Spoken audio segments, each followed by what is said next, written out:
Welcome to another edition of AVRant. I'm Tom Andrew, and I'm here with Rob H. This is AVRant. It's your home theater and AV questions answered. So first and foremost, my sister is back home. It's all a bit of a mystery as to exactly what went on.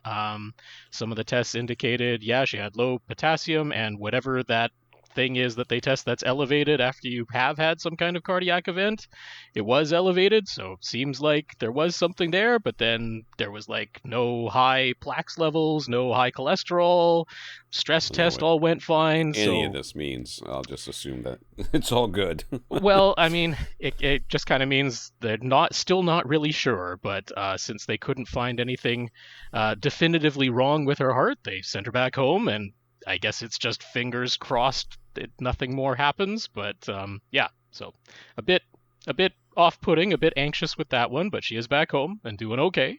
And then I guess updates on my apartment, since some progress has actually been made. So I mean, nothing finished yet, but this was as of the weekend. Hopefully more work has taken place by the time you're listening to this, but basically just very basic drywall repairs that have been done on most of the places where the drywall had to be taken out to make sure that it wasn't filled with drain water all over the place.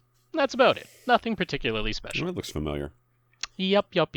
There's still some drywall missing. There's still like an area around the pipe that was replaced that I'm like, did you guys kind of overlook that? Because, all this other work that you've done seems like now would have been the time to do that. So I've sent off an email about that, but we'll see what happens. So that's about it for that. How are Tom's injuries? Healing. I'm fine. The big one on my arm is still, it's constantly exposed, so it's like dries out and it hurts and itches, and it's generally gross. But the one on my hip is like fine. My bike wasn't as undamaged as I thought it was, so I have been working on. I went for a ride on Saturday, so that the accident happened on Tuesday. I fell off on Tuesday, and then Saturday I went for a ride, and I thought everything was fine. At the very end of the ride, I was like, This part of my bike, which is moving, should not be moving. So started working on it, and I was like, I just need to replace this, and I replaced it, but as I did it, I broke something else, so now I have to fix that, and so it's, in fact, right after this podcast, I'm going to go and start working on it again, because I really want to get it fixed. I'm ready to start cycling. I mean, this thing on my arm pisses me off. I am extremely impatient and I have scars all over my body to prove it. I'm extremely impatient when it comes to scabs. I'm like, it's like I cannot just sit there and wait for it to slowly fall off or catch on things. I'm like, you gotta go. You gotta get off of me. Your bug. It's like I can feel you every time I move. I can't stand it. And I'm, generally a pretty patient person, but not with these things. So I am. Yes, I'm fine. There's no really serious injury. I'm just irritated at this point with myself more than anything. But alrighty, well, we're all in a bit of a holding pattern, and things are generally on the up and up, I suppose. But we'll talk about what we watched this week, because I did actually watch a movie which was Marcel, the Shell with Shoes On. So that was like a YouTube series 10 years ago, something like that. Jenny Slate, who does the voice of Marcel. And it was all very short and very cute. And I think they're kind of affiliated with Lucas the Spider, because he kind of makes a cameo in this movie. I have no idea what any of these things are you're talking about. Again, a full-blown movie version from A24. It's stop motion mixed with live action, and it's very, very cute. It's very, very wholesome. It's very uplifting. It wasn't quite as sad and tear your hair out or heart out, not hair, as it could have been, because they really could have gone for the jugular if they wanted to with the sadness, and some people would definitely be tearing up at this movie, but it does tug at the heartstrings, but it's all meant to be quite uplifting. It's a story of a little 1-inch shell in search of his family. So it's quite appropriate for children, although there are definitely some humorous things thrown in there for the adults as well. And I really, really quite enjoyed it. It was nice to take a break from everybody shooting each other and like the entire universe is going to explode. This was a very small, quaint little story, and it was very enjoyable, and you can definitely watch it with everybody and feel good about it. That's one of the reasons I liked Werewolf by Night. It was like Mm-hmm. this little self-contained, Yeah.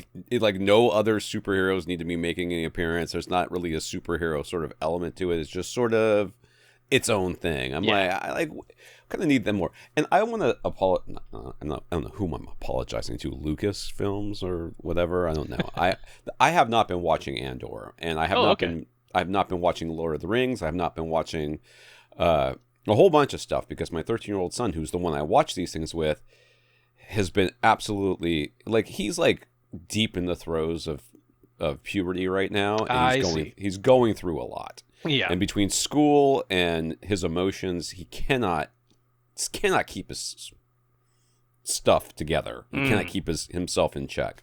So I haven't watched TV with him hardly at all. We barely got through She-Hulk, and we had to like make an exception because even though he had thrown a fit that day and big old tantrum and everything else, we still let him watch TVs just so I could get through She-Hulk.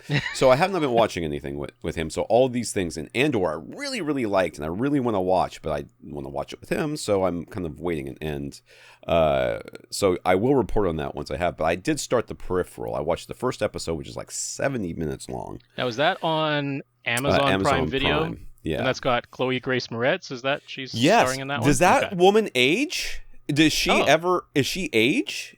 Well, she does not. We've been watching her since she was like 8, so I guess that's part of it. She looks the same. Like if you told me she was 8, I'd go, yeah, all right, okay, I can believe that. She does not look like she has aged since anything I've seen her in. Wow, it's amazing. Like it a lot. It's it's very hard these days, I think, to do a science fiction anything and have it feel like you're not retreading old ground. And this does, it's trying not to. It's like renames things that we've all seen before. Okay. I mean? But it's pretty well done. It's interesting. I was a little irritated with the first episode because of the body swapping that was happening. Okay. And when you watch it, you'll kind of understand. I was like, why do we have to do this body swapping? But I started the second episode last night, and I only watch it by myself, so I only watch it when people aren't in the room, so I can flip it back and forth. Very much kind of like the whole aesthetic of it. I like the sort of world building that's going on. It doesn't handhold you too much. Okay. I mean, there's a little bit of that going on, but there's definitely stuff that's going on that I'm like, I'm not really sure exactly how all this stuff that's happening works. But people are just like, well, this is, they're just going on with their lives because this is, nobody sits there and explains to you, how water gets to your house. All right. In drop a movie. You into the world. Yeah, they just drop you in there. So there is a little bit of that going on, which I do appreciate. So I think so far the world building is interesting, and of course the acting is all very, very well done so far. It's very Oh, good. So I mean, if that's another one to add to my list that I'll hope to check out one day. That's right. I did also want to comment on Thursday Night Football. Okay. So Amazon has bought Thursday Night Football, which like any other station, they buy the rights to have that sporting night be on their channel. So rather than CBS or one of the other ones, it is Amazon Prime. So the Saints were playing. My dad's a huge Saints fan because he grew up in New Orleans, and he was calling me in the panic trying to figure out how to make Amazon Prime work on his thing. So I was walking him through it, got him all set up, and I went home. I was like, you know what? I'll go ahead and watch a little bit of this myself. So I did. Now, I want to preface this by saying that my father did not have the same experience. He said it looked good on his TV. Okay. It was nearly unwatchable on mine. Now, I am hardwired in. I have very fast internet. I have no visual artifacts or any sort of compression issues with anything else, any other streaming service, in fact, including what happens on Amazon Prime. But the compression artifacts I was seeing, I mean, it made it nigh impossible to watch that. It was so bad. And I was like, okay, well, maybe I just got a bad connection or I just got a bad, stream or whatever. And I don't know why I was having such a hard time with it. But this, to me, was like, I'm gonna watch it again this week, this Thursday, because give it another try. Give it another try and give it another shot. But if this continues to happen, I can't believe it's my house in some way, because I have fast internet. I mean, as fast as maybe not the world's fastest, but certainly reasonably fast internet. And I have this. It was just a mess. So, we'll see. I kind of like the idea that this is kind of taking that first step into, we're Amazon. We're just going to have football now, and you guys can suck it. Yeah. And I think that's a decent thing. My parents have never turned on Amazon Prime, never, until they found out that they're saying. This my would dad be was a like, compelling reason. That's my exactly dad was why like, they did it. Do Maybe I you'll have stick around Amazon and watch Prime? something else. I'm like, I don't know. Do you have Amazon Prime? I don't know.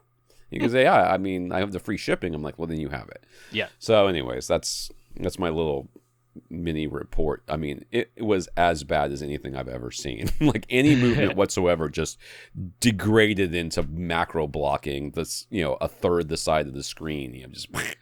Well, we've got a gazillion questions this week, so let's get into it. And who the heck are we?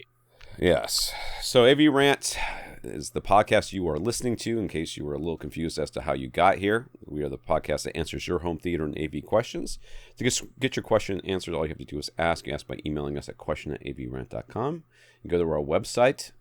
We can find our previous episodes, as well as links to a Flickr album for each episode that will take you through the pictures in order that we talk about them. So if you're like not an auditory learner and can't, I try to describe it as best I can, but and so does Rob as well. But if that's not enough for you, if you need the pictures, avrant.com. Find the episode number. Facebook.com/avrant podcast, YouTube.com/avrant. You can contact us directly. Rob at avrant.com is Twitter's at First Reflect. I'm Tom at avrant.com, and Twitter's at avrant_Tom. I want to thank our listeners of the week. To become a listener of the week, you support the podcast in some way. One of the ways you can do that is going to avrant.com, clicking on the Buy Us a Cup of Coffee link, and leaving us a PayPal donation. And we want to thank Peter for doing that this week. Thank you very much, Peter. Yeah, Peter, thanks so much for the financial support via PayPal.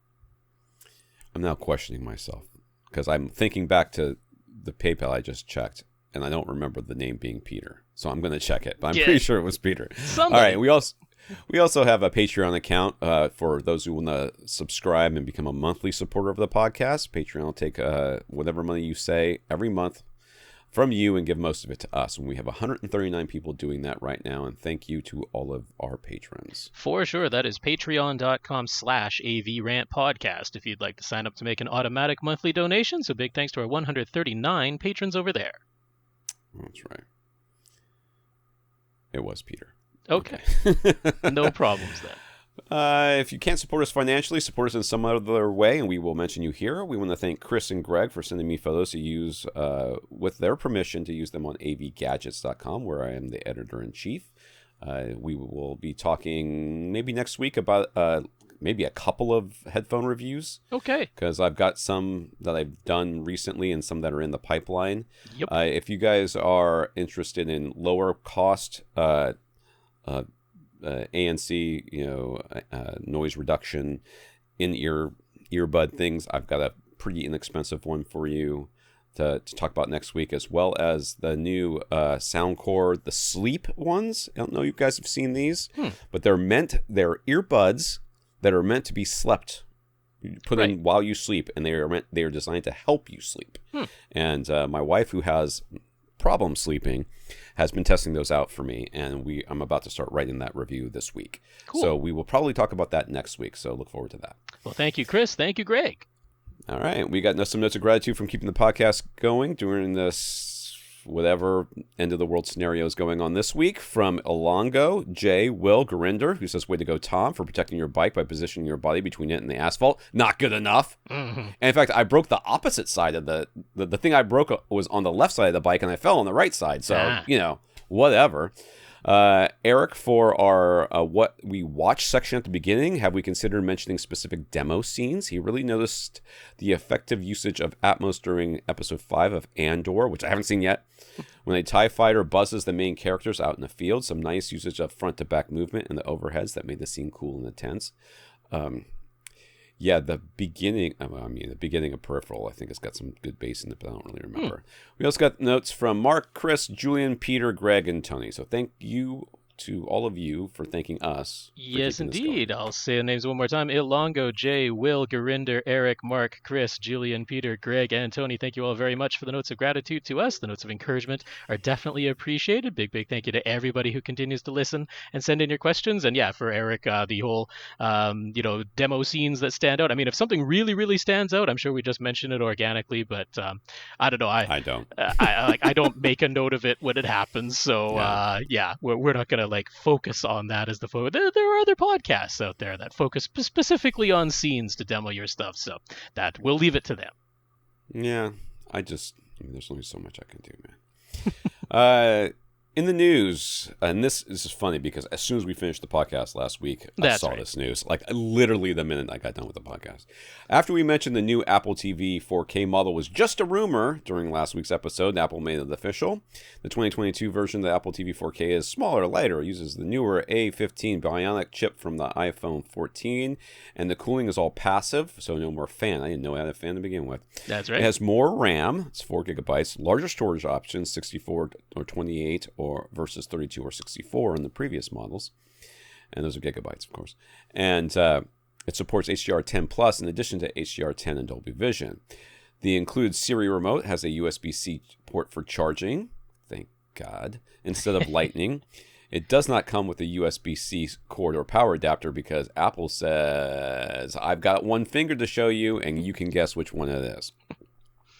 Unlike previous models, there's a bigger difference than just storage capacity. It used to be 179 for the 32 gig model and 199 for the 64 gig model, but now it's 129 for the 64 gig model with Wi-Fi only, and 149 for the 128 gig model with Wi-Fi and Ethernet. Plus, the Thread protocol to work with Matter certified home automation systems is only in the 128 gigabyte model. So, I mean, I would get the 128 anyways, just because it's not that much more. I mean, come on, it's $20, guys. What are you guys doing? And Apple has discontinued the Apple TV HD entirely. So audio is still handled the same way with Apple TV 4K decoding everything into PCM eternally first. That means there's still no lossless audio pass-through for the official Plex app. It's also still limited to 4K 60 despite its specs saying it has an HDMI 2.1 port. And there's no mention of native AV1 codec support at all. So there's that. Yeah. Yep. So, I mean, in a way, I kind of think of the $150 model as the actual replacement to the previous Apple TV 4K, just in whole, because that's the one that has the Ethernet port and does the Matter support with Thread and everything like that. And then I sort of picture the 129 model being the replacement for the Apple TV HD. So if you think of it that way, then you're still saving money in either case. And, some people were upset that the lower priced model doesn't have an Ethernet port and doesn't support Thread because they're like, hey, I don't need the extra storage so much. And that used to be the only difference in the price. But I think if you just consider the $150 model as the actual model, and then the other one is just a slightly discounted one for people who don't need all the features, then it's a little bit more palatable, and I don't have a problem with that. All right.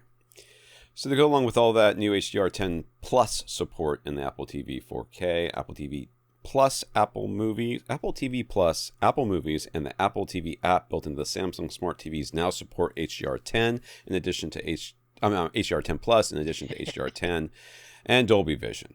No Dolby Vision on the Samsung TVs, of course, but whatever. Yeah, so Apple TV Plus, which is Apple's own streaming service, that now supports HDR10 Plus in addition to base HDR10 and Dolby Vision. Apple Movies also supporting HDR10 Plus now. So they've gotten on board. Samsung whittled them down, I guess, by just staying steadfast in never supporting Dolby Vision over in Samsung land. So Apple's like, all right, we'll come and meet you. I guess it didn't cost them that much extra.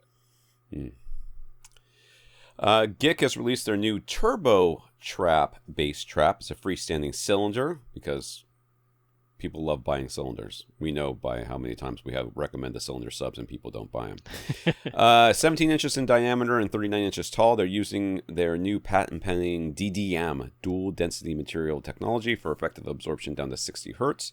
The recessed top and bottom plates allow for easy stacking. There's a wide range of fabric wrap and top plate colors available. The price is $272 each, which is a bit more than the basic full range version of their soffit bass trap, which also is a bit larger at 17 by 17 by 47 inches. So you're paying extra for aesthetics in this case. But unlike the soffit bass trap, GiK recommends using the Turbo Trap pretty much everywhere in your room. Whatever, all the places. For pretty much any and all applications, corner bass traps, first reflections, rear wall, or surrounding speakers to mitigate speaker boundary interference. So if you want simplicity and freestanding, the slightly higher price might be worth it to you. Freestanding is the key here to me. Like I said, I think trying to get people to buy cylinders has never been a winning proposition, but freestanding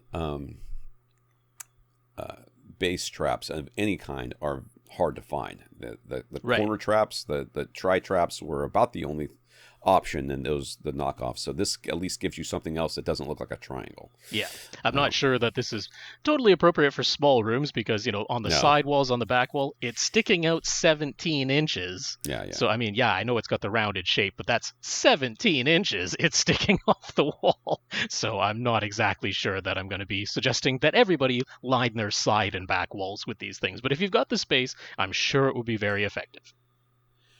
All right. Comments. Bob wanted to share an interactive web article that uses plain language, visuals, and simulations to thoroughly explain how sound actually works. He was reminded of our explanation of how a single complex wave is able to convey multiple instruments and voices all at once, and he appreciated this article's helpful visuals and interactive sliders and test tones. He's sure anyone interested could fritter away an entire afternoon as he did. So we'll link that up in the show notes. Yeah, I didn't read it thoroughly. I did a bit of skimming through this because it is a very, very long article. But yes, if you have ever been interested and want a plain language explanation with visuals and things that you can interact with, little sliders and buttons that you can press and move around to help demonstrate what it is that they're talking about in any given section, this is a very good explanation of how sound actually works in air. Karl had a quick note to add to our Lumagen and MadVR discussion from last week. He got a MadVR Envy and he very much enjoys it, but it really is just a PC with a pretty beefy graphics card in it, so it is loud. They never tell you this stuff. Am I the only one in reviews that tells you that things have fans? I feel like that's the case. He says, you definitely need to have it in a separate gear closet outside of your home theater. And on the customer service sides of things, he actually had an issue with his unit, so he texted his rep at 9 p.m. to make the report, not expecting any reply until the next day, of course. He got a response within 2 minutes, and his rep was able to use remote access to find the issue right away. He showed up at Karl's door at 9 a.m. the next morning with a replacement unit that was swapped out and set to his previous calibration settings on the original unit, so that's some crazy fast service. Speaking of which, from Chris from last week regarding his Screen Innovations projection screen that is having blistering on its surface. In Karl's experience, that they definitely rely on their local dealer network for those type of issues. So Karl should definitely be contacting his local Screen Innovations Chris dealer. Should be. It was Karl who gave the advice. There's too many K's in this thing. There are too many. Chris should definitely be contacting his local Screen Innovations dealer, and also, again, in his experience, it's often best to go with a phone call rather than using email. For Screen Innovations themselves, directly as well. So you got to email them as well. In this experience, a phone call... call them. He says call them on the phone. Call them, yeah. In this experience, a phone call, not an email, seems to work best. And Infinite Gary couldn't help but get excited when Scott mentioned his Wadia 861 CD player. If Scott still wants a replacement for it, Gary suggests a Marantz SAKI signature SACD player for a measly $4,000. So very helpful. I think that's I think that's less than what that Wadia cost because had to have the top tier one. So yep, Gary is a fan of Marantz's high-end SACD player. If you're buying something today, they went through a whole different naming thing with various precious jewels. So Gary was familiar with the SAKI Pearl. They're now up to the SAKI Ruby. I don't know which is better and more valuable, but the Ruby is more recent. I can say that much. I wonder if it's like jewels, but also alphabetical. So the further down the alphabet you get, the better it is. Right. Let's get to some questions here. Dazz. Several weeks back, we talked about Aperian's relatively new Theatrus series of on-wall speakers aimed at home theater installations with a baffle wall and probably an acoustically transparent projection screen. Back when he was first envisioning his ideal home theater, he aspired to own Klipsch's THX Ultra 2 speakers, which appear to use a similar driver layout, nearly square cabinets that are meant to be mounted on the wall. And of course, there are MK Sound's famous THX Ultra speakers, which also appear to use a similar driver layout and cabinet shape. Dazz is well aware that every loudspeaker design includes managing a bunch of different compromises, but he's curious why this particular form factor is kind of rare. To him, the shallow depth, sealed or front ported cabinet, and integrated wall mount all seem ideal for the home theater crowd, so why aren't there more speakers designed like that?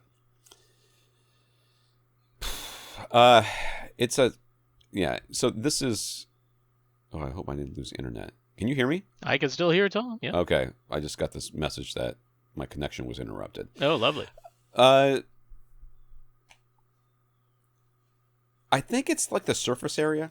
I mean, I want to say that that's really more like I hear what you're saying. Like if you are truly a home theater fanatic, if you're somebody who cares about home theater and you care about floor space and you want to have good, sounding speakers, but you need to make some compromises and you don't want to compromise the integrity of your walls or take up. Try to make peace with the aesthetic police and all that stuff. An on-wall speaker that is large but relatively thin is a good compromise, right? Because it might take up a bunch of space on the wall, like surface area wise, but it's not that it doesn't come off the wall that much. But thanks to Bose, we've got a whole generation of people who think that on-wall speakers should be 2-inch by 2-inch by 2-inch cubes. Right. That somehow, through the magic of positive thinking and marketing, can produce sound that goes from 20 kilohertz down to 20 hertz. Because that's what they've been fed through a series of infomercials that played all night long, all throughout my college years and late high school and early college years. So I agree with you. I think that this is, it should be an easy sell for the home theater crowd, but the home theater crowd, once they get away from those small on-wall speakers and they start thinking about something larger, they would immediately go towards speakers that they can move around the room and place more optimally, because on-wall speakers, by definition, are going to be harder to place in the exact placement you want them to be because they have to be on a wall. Yeah. So, yeah, I agree with you. And I think that if I were in a theater, just put it this way, I would definitely use these or something like these for surrounds and surround backs and all of that. Using them up front is a little bit more problematic if you don't have a baffle wall or an acoustically transparent screen. But these are like perfect as far as I'm concerned for surround and surround back duties. It's just getting people to on board with them, which I think is the big problem. Yeah, I mean, my main thought here is that, obviously these are not aesthetically attractive speakers that you would put on a stand out in the room. So these are only for an application where the idea is, okay, they're just going to be plain and black, but try and, blend into a darkened room, and they're only going to be for on-wall placement, really. So, you're right away limiting the number of people who are looking specifically for that, and then for them to be the size that they are, because they are not small. One of the reasons that all of these have this similar size and shape is that they could have arranged everything just vertically and made a taller, slimmer cabinet. There's no reason they couldn't have done that, which might have maybe looked a little bit more normal on either side of a flat panel or something. But they are trying to thread the needle a little bit and have a speaker that could be used around the perimeter of a screen without having to literally sit on the floor or something like that, or will fit behind an acoustically transparent screen and work that way. So, this larger and square shape, that's because they want to have the high output capability that a smaller, slimmer, I'm talking slimmer side to side, on-wall speaker wouldn't be able to deliver the same output capability, but then how many people really need that? So I think it's just, you're targeting a pretty specific market. market. Yes, it's home theater fans. It is very well a large group of the people who are listening to this podcast who are willing to and want to have a dedicated room that is darkened and, hide their speakers visually, but still have the high output capabilities and all that. But when you talk about the market for speakers at large, that's a pretty small niche out of there. So I think that explains why you don't just see every speaker brand offering speakers like this, because it's just not going to appeal to a whole bunch of people. Yeah. It's like, it's almost like there's a lot of things that are designed with function in mind, and this is kind of one of them. I think in my mind, this is a highly functional speaker that doesn't quite have the form factor that immediately jumps out at people and makes them say, "Oh, that's interesting. I might want to know more about that." Most people look and go, "Ugh, square." Yeah. All right. The obvious visual difference with these kinds of speakers versus traditional speakers is that the tweeters and the mid-range drivers are positioned beside a pair of bass woofers. You saw a DIY design that uses a very similar cabinet, shallow depth, nearly square, and all-wall and on-wall with front slot ports, but they opted to put both woofers at the bottom side by side and have the tweeter above those two woofers. There's some talk about that providing more even horizontal dispersion. So is that true that the side-by-side placement results in a compromise to the dispersion? So, first of all, AVRant's Theatrus, they show a version that is exactly that, where the two woofers are at the bottom side by side, and then the mid-range tweeter, mid-range stack is positioned horizontally, but above the two bass woofers. So, Theatrus definitely offers that as an option if you want to, say, position that as your center speaker or something like that, and just feel that that's the way. So, one of the things is with this particular design, it's not exactly what you would call a nested array, like what Vance Dickinson came up with, but it's not tremendously different either. One of the things that is necessary in this design, and it's one of the reasons why, say, the M&K version has the 3 tweeters in sort of a 1.5 way crossover design that's going on there, or like the Theatrus from AVRant has this mid-range tweeter, mid-range arrangement there, is that you do need to cross over the higher frequency section at quite a low frequency crossover to those two woofers. The idea being that when you cross them over quite low, you mitigate a lot of those dispersion issues. You're not going to have interference at frequencies where, in the crossover between the two woofers and either the single tweeter in the case of the Klipsch design, or the triple tweeters, or the mid-range tweeter, mid-range stack in the Theatrus or the MK Sound design. So, like you're saying, everything's sort of a collection of compromises, and you have to design around this, but you don't have to have bad dispersion. One of the things you actually end up with this squarish design and the side-by-side placement is very even dispersion in all directions, unless, like with the THX design, using either the horn in the Klipsch case or the MK Sound ones, you'll sometimes see them with the little foam inserts that are inserted around the tweeter that's in the middle, and they do that to limit the vertical directionality. But that's a THX design choice that is optional in the case of the MK Sound, built into the horn of the Klipsch THX Ultras, and then not so much in the AVRant Theatrus, although using its folded ribbon tweeter, it's naturally going to have some limited vertical dispersion, plus with the mid-ranges above and below the tweeter design, they're going to limit some of the vertical dispersion that way and follow closer to the THX design. So horizontal dispersion, really not a problem as long as that crossover is low, which it will be with these designs. All right. Oh, wait, I scrolled up. If Tom and Rob were picking their ideal speaker form factors, what would they be?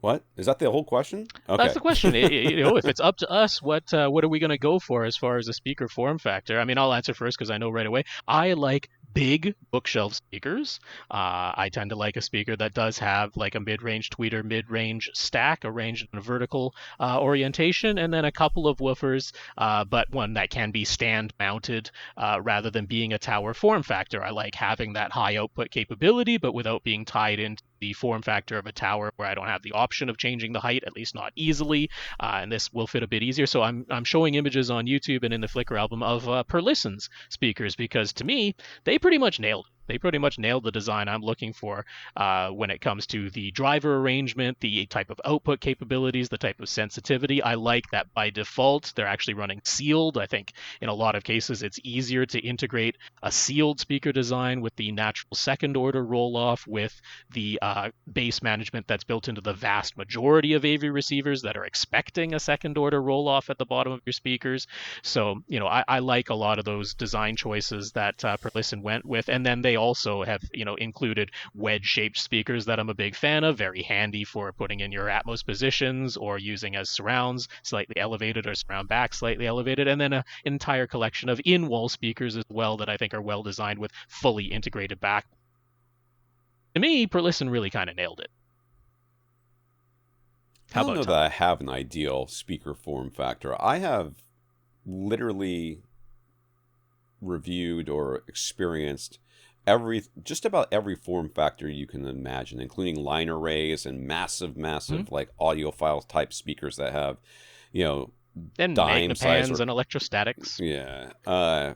And they all have sort of their benefits and drawbacks. Sure. I guess, when you say form factor, I'm thinking like size, shape, and that's not necessarily driver arrangement. Because the driver arrangement, to me, I've heard everything from Vance Dickinson's, types of speakers where you can just place them in the front. Yep. Angling them makes no difference. And I've heard electrostatic speakers where you have to be very precise. Yeah. So, and then, of course, the offset tweeters and stuff, which some people find very annoying to look at, they don't bother me at all. So, I tend to agree, I guess, with Rob in that the bookshelf format form is something that I appreciate simply because of the ability of you to move it around the space. I like floor standing speakers just fine. I have no problems with them. They are, they're perfectly reasonable speakers to own. I hate seeing them in rooms where people are sitting 5 feet away from them. I hate that. But I guess I appreciate appropriately sized speakers for the appropriate, for the room that you're in. And I don't really care that much about the driver layout or how they've configured everything as much as I care about how they sound. So the last thing I'll say on this whole form factor thing is I appreciate aesthetics more than I think that I'm supposed to. Right. Like, I think that I enjoy something that I find pretty or attractive simply for the fact that it's attractive.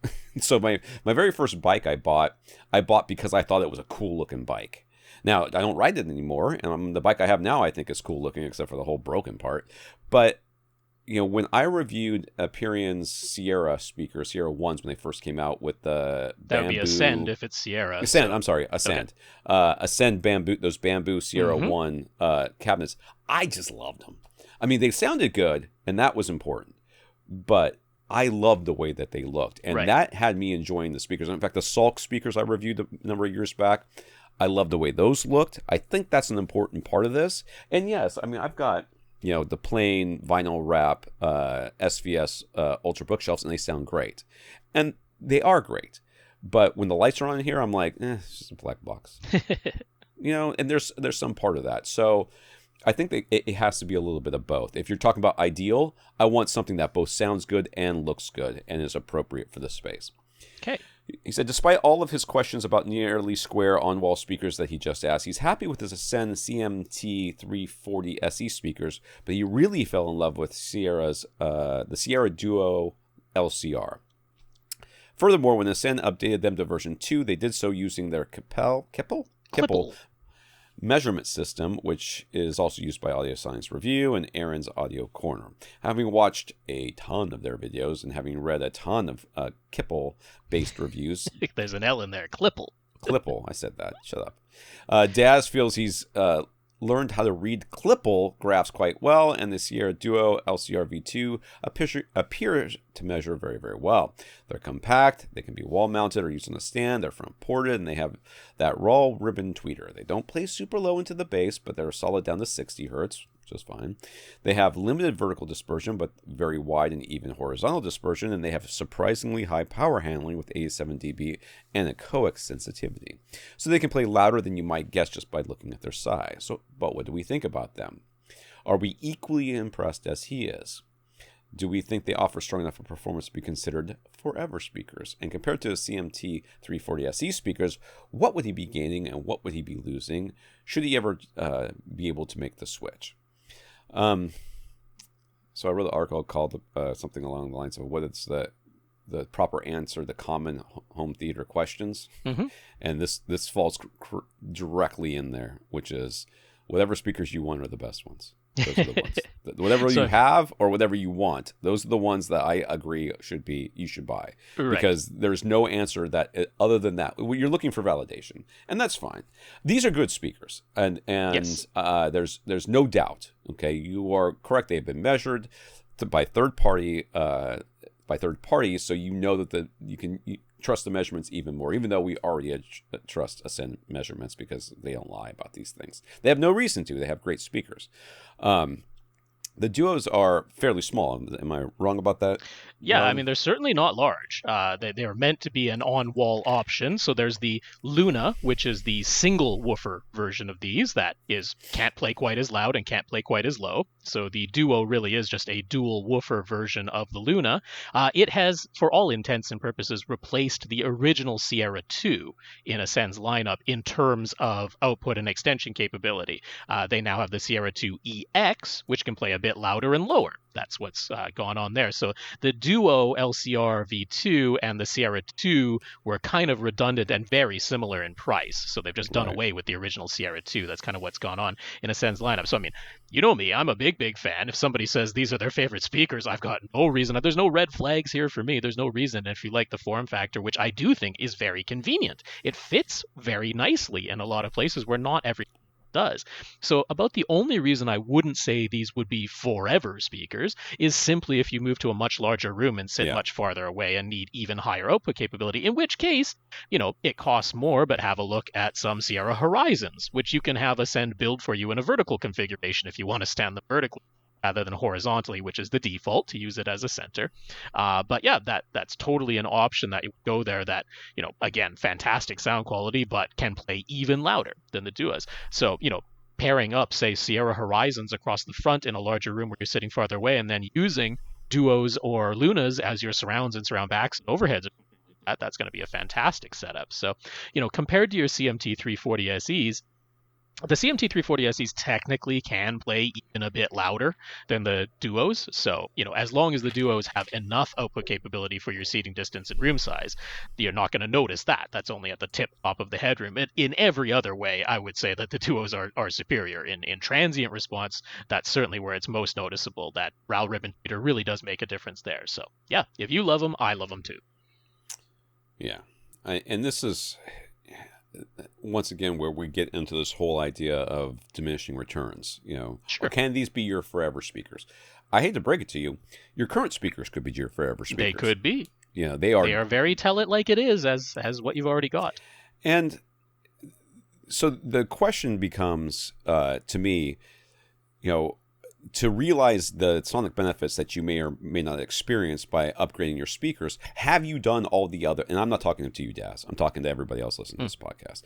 Have you done what it takes to make sure that you can realize those benefits? How many times have you read or heard somebody complain that they bought a speaker and it didn't make a difference, or they got a sound bar and they still can't understand dialogue? Why are these people still, they have bought into the idea that it is that they can purchase their way into a better product that will fix their problems for them. In your case, are you going to experience a sonic benefit? I know that you've got room treatments. I know you've got dual subwoofers. I know you have all these things. So the reality is you will be able to hear a difference, I believe. Mm-hmm. Will it be a massive, life-changing difference from one to the other? When you went to your CMT 340s for the first time, that was a bigger upgrade over what you had before those. This will be a refinement.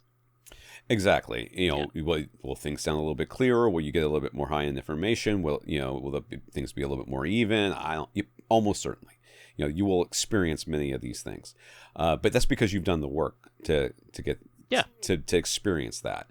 So, but we are, like, again, the diminishing returns comes in very quickly in home theater. Sure. It comes in a lot more, like, just throwing speakers in your room of just moderate quality gets you like 90% of the way there. And then you're starting about refinement from that point on. So I really believe that there is no really forever speaker for anybody, because there's always the FOMO. There's always this new thing came out. I wonder if it's going to sound better than my current thing. It may or may not, but it's never going to sound as good as when you went from I have a TV to now I have a surround sound system. We've got so many questions, Tom. Let's go on. Kiran, what are our thoughts on plugging the ports of subwoofers to make it a sealed sub, or plugging just one of the ports if it has multiple ports to extend the response lower? Kiran has seen some customers say it's okay. Keyword here, customers, saying it's okay to just plug any ported sub, and that doing so just makes it into a sealed sub. He saw an interview with the owner of RSL speakers in which he was talking about their Speedwoofer 10S, and he said it's more complicated than that, not to do it unless the subwoofer offers settings specific for either ported or sealed mode. Okay. Who are you going to believe? Random customers on the internet or a guy who makes subwoofers? You decide. Kiran has an XTZ subwoofer himself, and the instructions specifically mention how you can plug one port while leaving the other port open. You can use the included port plug and change a setting in the subwoofer, and then you're supposed to get deeper bass extension at the cost of maximum output. He experimented a bit and took some measurement. Granted, this was in his room, but the measurements he got indicated that keeping the sub in the same physical location in the room and the both ports open mode delivered much better looking results even down low. So what's the purpose of the one port closed mode, and is it ever worth plugging any ports if by default your sub is ported? I've always questioned people who are like, buy the big sub and then put socks in the ports. That's just, it's always baffled first me. and foremost, we completely disagree with you can plug any subwoofer regardless. I wrote don't do article that about this. Hold on a second. Yes, that is not a good idea. You can run into overheating issues doing something like that. So if the sub does have specific modes, like the SVS subs that have multiple ports, they have specific modes that allow you to turn it into a sealed sub and plug both or three ports, or plug only one of the ports and have this extended mode at the cost of headroom and output. So, if the subwoofer specifically has those things like your XTZ subs does, then, safety-wise, that's going to be fine. They've clearly thought about it and included the port plug in the package. So if it weren't okay to use that port plug, that wouldn't make any sense. But you can't just take a sub that is only available as ported, doesn't have those options in its settings, and just stuff something into the ports and expect to have good, safe results. So that is completely out of the customers who say that. It isn't that simple. But I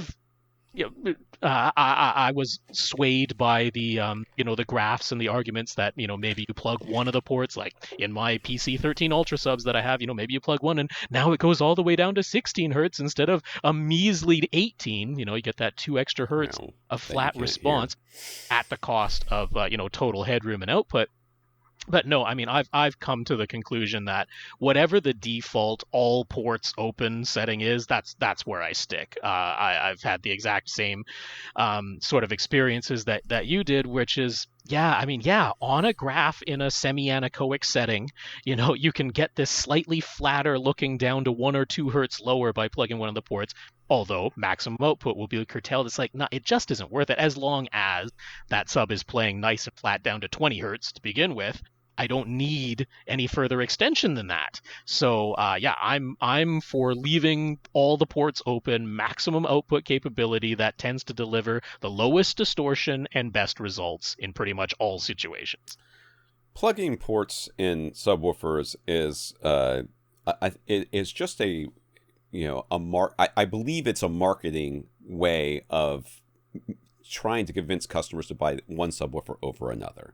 And what has happened is the people who write in the marketing thing says, can we plug one of these ports and make it go lower? I see other subwoofer people doing it. Mm-hmm. And the engineers go, well, technically we could, but it's really not. And then they go, okay. So can we make it happen? I mean, well, we could, but it's kind of a way. No. Can do it? Can we show a graph that remains a flat line to 1 or 2 hertz lower? Yeah, I think that's exactly what it is. And that's, and I 100% agree with Rob. If you want the sealed sub, if that's what you want, if you need the smaller form factor, get the sealed sub. If you want the ported that makes sub, all the sense in the world. and you want the higher output, get the ported sub.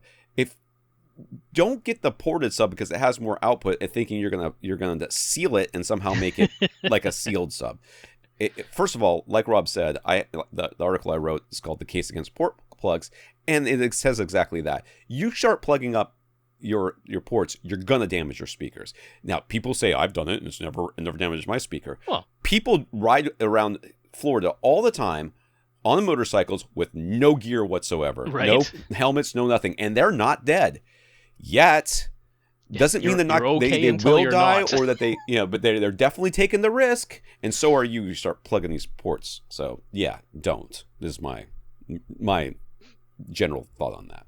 Nick, first up, Nick previously asked if we knew of an inexpensive surge protector with a super low profile plug that would allow furniture to be placed as close to a wall as possible. We suggested surge arrest unit from APC, but he found a simple surge protector for $115 from Belkin, an extremely low profile plug. Anything wrong with Belkin as a brand for this sort of thing? No. I'm totally fine with them. Very often I've seen Belkin products that I personally thought were a little bit overpriced, like some chargers and things like that. But under $15 for a basic 6-outlet surge protector, it's absolutely nothing fancy, but I think that's a perfectly reasonable price. And if it's got this one little form factor quirk of this super flat 90-degree plug that goes into the wall, I'm all for it. I have no problem with Belkin. Yeah, Belkin's fine. Next, he ended up getting a great deal from Tripp Lite. They took so long evaluating his warranty claim that they ended up offering to send him a bunch of free products in place of his original unit. We helped him pick out the Smart Pro 1000 LCD UPS unit to protect his networking gear, and the Smart Pro 1500 LCD UPS for his home theater. He also wanted a small 6-outlet surge protector. He wasn't expecting to get all that, but he put in his request to see what they would agree to. The Smart Pro 1000 LCD unit was back ordered for months, but they had a similar unit in a tower form factor instead. To his surprise, they agreed to send all 3 units for free. He didn't want the tower form factor, so they agreed to send 2 Smart Pro 1500 LCD units plus the 6-outlet surge protector. Jeez, dude. Pretty good deal, man. Yeah. Lo and behold, when it was all delivered, he replaced the surge protector, 2 1500 LCD units, and the tower form factor unit, so no complaints there. Yeah, now 4 things for the one thing that was under warranty. Pretty good. So now he has a spare 1500 LCD UPS unit on hand. He's wondering if he should replace his trusty APC H15 power conditioner. I have one of those. Mm-hmm. The H15 is not a battery backup unit, so does the Smart Pro 1500 LCD do everything his H15 did, plus more? Question mark. There you go. Rob, what does it do? Yeah, so feature-wise, it does. Like, it has the full voltage regulation, it has the EMI and RFI filtering, of course, and it adds the battery backup that the H15 does not have. However, in some of the specifications, they aren't fully equivalent. So the Smart Pro 1500 LCD UPS battery backup unit does have a let-through current of 10 amps, which is not uncommon at all, right? We see that in a ton of power protection products where even though there's 15 amps from your electrical service at the wall, what comes through the unit is 10 amps. So you wouldn't really want to be plugging your high-powered audio amplifier, most subwoofers. You wouldn't want to be plugging it into that where the maximum current drawn when the fuse blows is when it goes above 10 amps of output, whereas the APC H15 has the full 15 amps let through as far as the current goes. So that's one you could go ahead and plug a high-powered audio amplifier or a subwoofer into the H15 and not worry about those types of issues. But for the vast majority of your equipment, the 10 amps is totally fine. For your TV, for your source devices, all that sort of things, honestly, the types of things you would want to have the battery backup for, right? You don't really need the battery backup for your high-powered audio amplifier. Yes, your sound will go out when the power goes out, but you don't need that to continue on, in some way to, save your game or keep your recording going or let the cooling fan keep going like a projector would. So the 10 amps, I'm fine with it, but that is a difference there. And then as far as the surge protection that is there, that Smart Pro 1500 LCD is only rated at 870 joules. Whereas the H15 is rated at 5,270 joules. Now, does that mean that it can't protect you against a surge or strike? It's not that. It's just that the H15, it's a cumulative thing. Both of these are using metal oxide varistors as the means of the surge protection, and it is cumulative. There's small spikes that are happening when electrical devices turn on and off in your house, or when you have a short power outage and the power comes back on. There's these short transient spikes that come through your power, and it basically just means the H15 is going to last longer before you have to replace it, before those metal oxide varistors actually fully trip and just shut it down the way they're supposed to protect your gear. That Smart Pro 1500 LCD is going to shut down significantly sooner than the H15 will, but it's providing the protection that you need. So those are the differences there. Basically, it depends on what you're plugging into it. So like I say, the really high-powered things, keep your H15 around for those. But for everything else, the Smart Pro 1500 LCD is totally fine. There you go. Greg and his wife have completed their downsizing move, going from a house to an apartment. He's put a 5.4.4 RBH SVS and Denon home theater setup into storage, along with his JVC RS520 projector. His secondary ELAX surround system was also too big for the new place.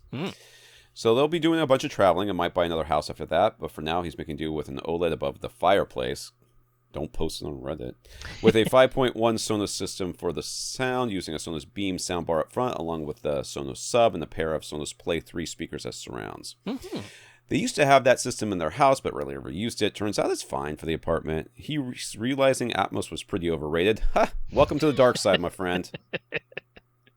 I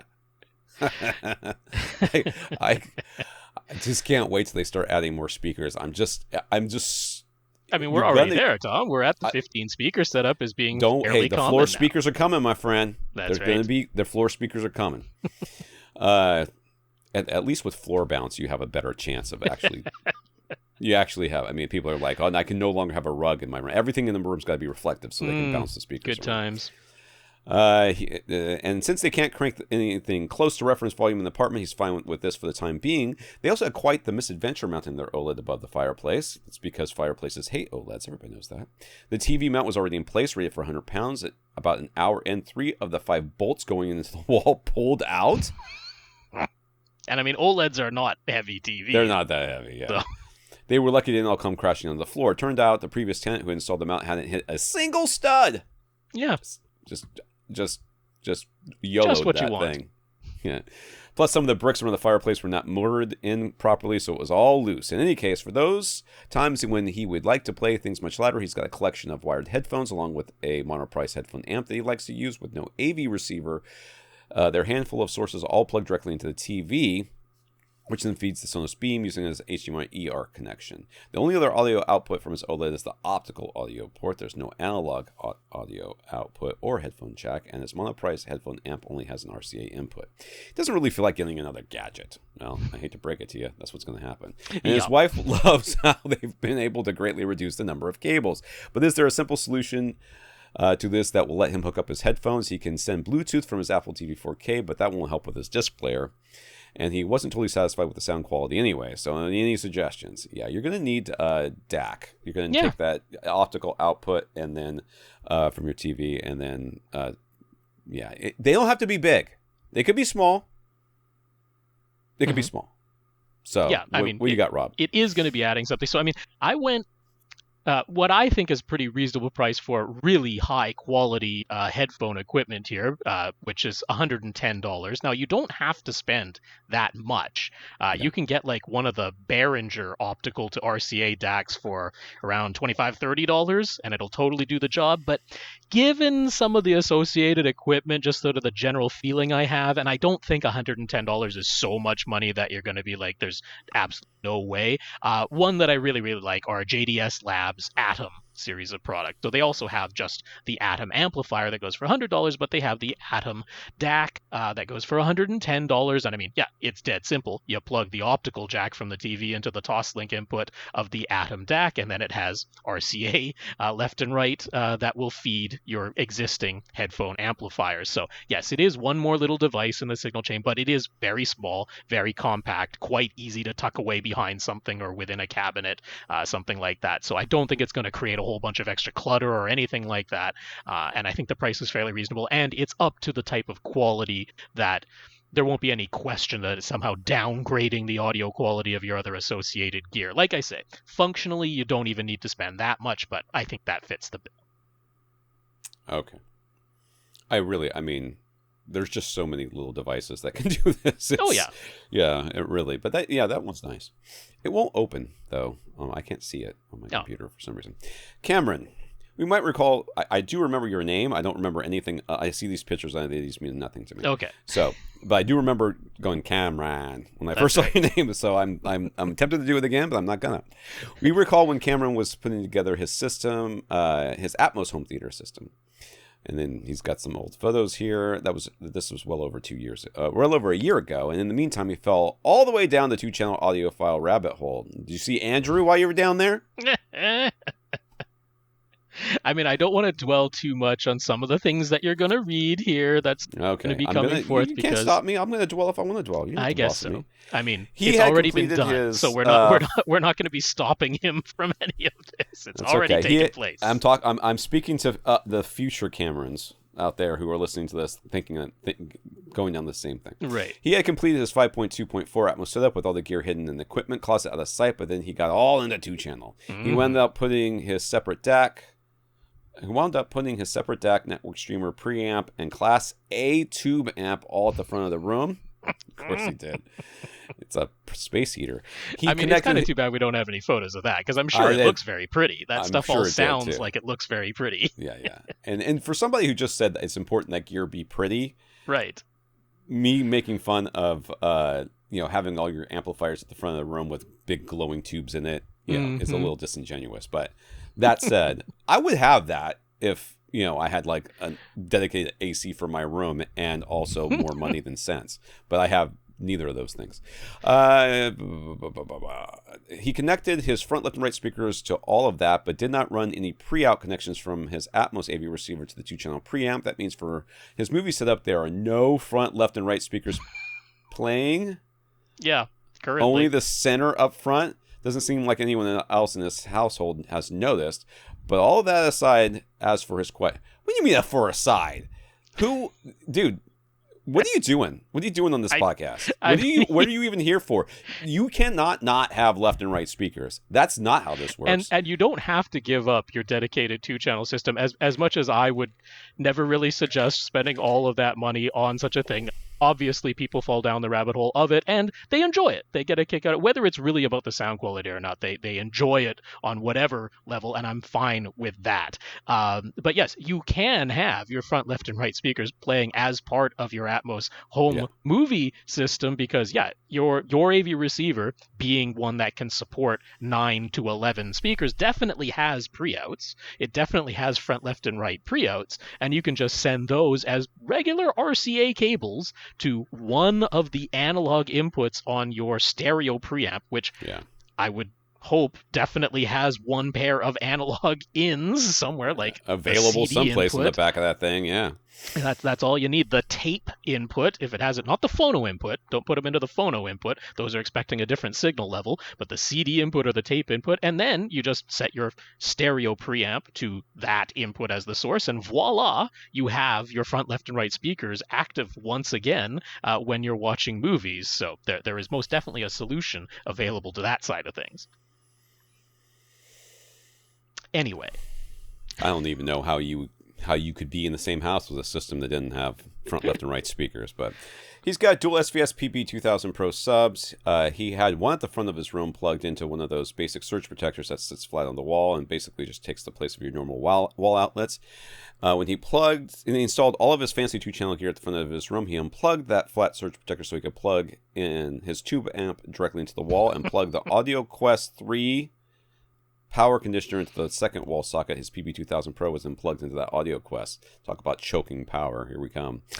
Immediately after doing that, his light fixture started rattling at certain bass frequencies, even when he turned down the subwoofer volume. They never did that before, and as an experiment, he went back to his old connections with a flat surge protector in place, and the rattling stopped, but immediately came back when he switched to the Audio Quest power conditioner again. Well, I mean, I'm no scientist. I mean, I'm no electrician here, but it seems to me that you have identified the source of the issue, and you should send that AudioQuest back. So the AudioQuest has 2 high current receptacles and he uses one of them for a subwoofer. What do we think might be going on here? Does he need to recalibrate his system just because he changed the power protection? You should never buy anything from AudioQuest. Let's just start with that. Yes, that's the company sells nothing but snake oil and if it does work, it is horrendously overpriced. So yes, you should send that back and just plug your subwoofer directly into the wall, which we have been saying for literally years. Just plug it directly into the wall. So whatever's happening with this AudioQuest, I honestly can't imagine why this is happening. But like, what wasn't clear to me is if he actually because he wanted to plug his tube amp straight into the wall. So I don't know if he's ever had the scenario where just the wall outlets or the flat surge protector that he was using before, if he had the subwoofer and the tube amp both plugged in at the same time, because it's not out of the realm of possibility, because tube amps throw a lot of noise back into your electrical circuit. I'm like, are you just throwing a whole bunch of noise in there and that's causing essentially a hum coming out of your subwoofer when the tube amp is plugged in? So it's not out of the realm of possibility that the AudioQuest is actually fine and it's the tube amp being in there, because maybe you never had those two things together when you had the flat surge protector on the wall, since he apparently didn't want to plug his tube amp into the flat surge protector and only wanted to plug the tube amp directly into the wall. So that might be the culprit, is actually the tube amp sharing that wall outlet with the subwoofer. I'm not necessarily going to right away throw AudioQuest under the bus, but AudioQuest is definitely not my favorite company. Let's keep it something that can't possibly get me sued. I'm allowed to say that. They are not my favorite company. I would not buy any of their products. So if it did turn out that the AudioQuest power conditioner were doing something, I don't know what it could be. Again, it would just be that it's throwing some kind of resonant noise in there that's coming out of that subwoofer now and rattling your light fixtures. Bizarre. So you may be saying to yourself, how Rob just said something about the Class A amp somehow throwing noise back in the system, and how come audiophiles would love these things so much if it's not a perfect product. I mean, the whole point of being an audiophile is that you get the most pristine signal, the most pristine amplification, the most pristine cable configuration, the most pristine connector. You just have to have a dedicated electrical circuit for it. That's all. Audiophiles care nothing about any of that. All they care about is that they can fiddle with crap. Okay? Right. That's all they care about is fiddling. They just want to fiddle. And it is a feature, as far as I am concerned, that for audiophiles to have a noise be injected into their system that they can try to track down and do all this stuff for. Because then they can buy a longer power cord, which is aftermarket and costs $7,000. So they can plug it into an outlet someplace else that's on a different circuit. Believe me. And then they're going to say, I plugged it into one outlet and that power was dirty, but then I took it to I changed my power cord and took it to a different outlet and voila. Or maybe they plug it into the same outlet, but the power cord has got some sort of power cleaning whatever thingy on it, and it's just a resistor, and it's actually bad for it, but it cleans up the noise and voila, look at my audiophile power cord make it different. No, what made a difference is that your stupid thing is stupid and you're stupid too. Okay, there we go. Stefan, after our discussion about Stefan's plans for a $6,000 pre-pro with a self-powered seat and speakers and Basso bass subs, he feels like we help put things into perspective. Basically telling him not to buy any of that. Buy any of that. Sorry. I don't mean to just crush your little plant there, but Rob suggested per listen speakers, but it looks like those are more expensive than his $5,000 each price range. Not if you're not getting a $6,000 pre-pro, they're not. He's sure that'd be great, but it seems like they'd be more expensive than the budget range he gave. Any clarification there? Yeah, so I'm almost certain. We're saving you money in like almost every other way. So you add all that together, I think. And also, I feel almost certain he was looking at the flagship towers. He wanted to go big and everything. And those are, I think, $12,500 each or something like that. Definitely more over. But I was saying, go for, surprise, surprise, coming from me, the big bookshelf model, which is still over $5,000 each. But I would highly suggest that. I think I kind of mentioned it. I certainly mentioned it when I talked about their in-wall option. But like for your surrounds, for your surround backs, for your overheads, don't go with the flagship S series. You don't need to in those positions. Go with the significantly less expensive, basically half the price of the S series, R series from Perlisten. You're still going to get really, really close timbre match and really, really close frequency response. And for the non-front speaker positions, you just don't need the flagship S series. So that's where I'm saying, cumulatively, he was going for, I believe, a 9.4.6 setup. So yeah, we're going to spend a little bit more money than $5,000 each for your front 3 speakers, but everywhere else we're going to spend half the amount for and go for the R series. So that's the clarification. Plus, don't get the towers. The large bookshelf models are still THX Dominus certified. So they have the output that you need. Which is, for laymen, that's ridiculously loud. It is. That's how loud they can get. Ridiculously loud. Next, or last, I don't know where we are here. Next, he asked, what about Arundel speakers instead? Any opinions on those? I still haven't heard them. I feel like those are the ones that, like, they're the new shiny thing, right? Aren't they the new shiny thing that everybody loves? They did a very good job of getting to all the home theater influencers and YouTube marketers, and they got their name out there. They did a great job of doing that. Kudos to them. As I've said huge, before, though, right? Aren't they're they, like, big, massive? They are big. They are black. They have a huge waveguide on the tweeter that, yeah, it's a horn. I mean, it's big enough that it's a horn. So yeah, there's nothing about their design that throws up any big red flags to me. There's also nothing about the design that I'm like, well, there's no possible way you could get something similar for less money. There's nothing really that spectacular about their design. But if you just love them, you've just bought into the hype of them. I have no beef with them. There's nothing about the design where I'm like, oh, you should avoid them. They're completely reasonably thought through design. They're just, yeah, they're big and they cost quite a bit. So I just go back to my old thing. I'm like, if you want the big high output, high efficiency speakers, I still like JTR the best. So I think those definitely fall within the price range that you've mentioned. So it seems like he just wants something new and not that many people have it, but not that many people have JTR, man. So I'm still pointing you there. Not many people have Perlisten either. That's right. I may hate to break it to you. So what are our thoughts on the Epson LS12000 projector versus the JVC? Oops, I'm sorry, I hit my mic. Versus the JVC NZ7 and the JVC NZ8. That's going up in price from $5,000 to $11,000 to $16,000. None of those are out of the question, but which is delivering the best balance of price to performance? And would we say any Sony projector option might be better choice in that price range? Like my answer is none of the above. None of those. The NP5 is the one we like. NP5, yeah, the NP5, which does come in at $7,000. But it's the price to performance is what you asked for, and this That's is right. where this is the difference here is that you are valuing money different than we are. Yeah. Okay, we are looking at the overall performance to the absolute value of the dollar, and then we are looking at, as you go up in dollars, how much more performance are you getting? And are you getting essentially nearly double performance in order to go up to the $11,000 and then even more than that to the $16,000? Are you getting that? And the answer is you're not. Therefore, the MP5 is our recommendation because price to performance, you get the best performance for the least amount of money, and when you go up in price you're getting better performance. You're not getting that much better performance. I mean, it's better, but it's not that much I'm better. almost certain the reason the NP5 wasn't included in his list is because it uses a traditional lamp. Right? Yeah. All the other ones he talked about were the laser light source, which is the new fancy thing.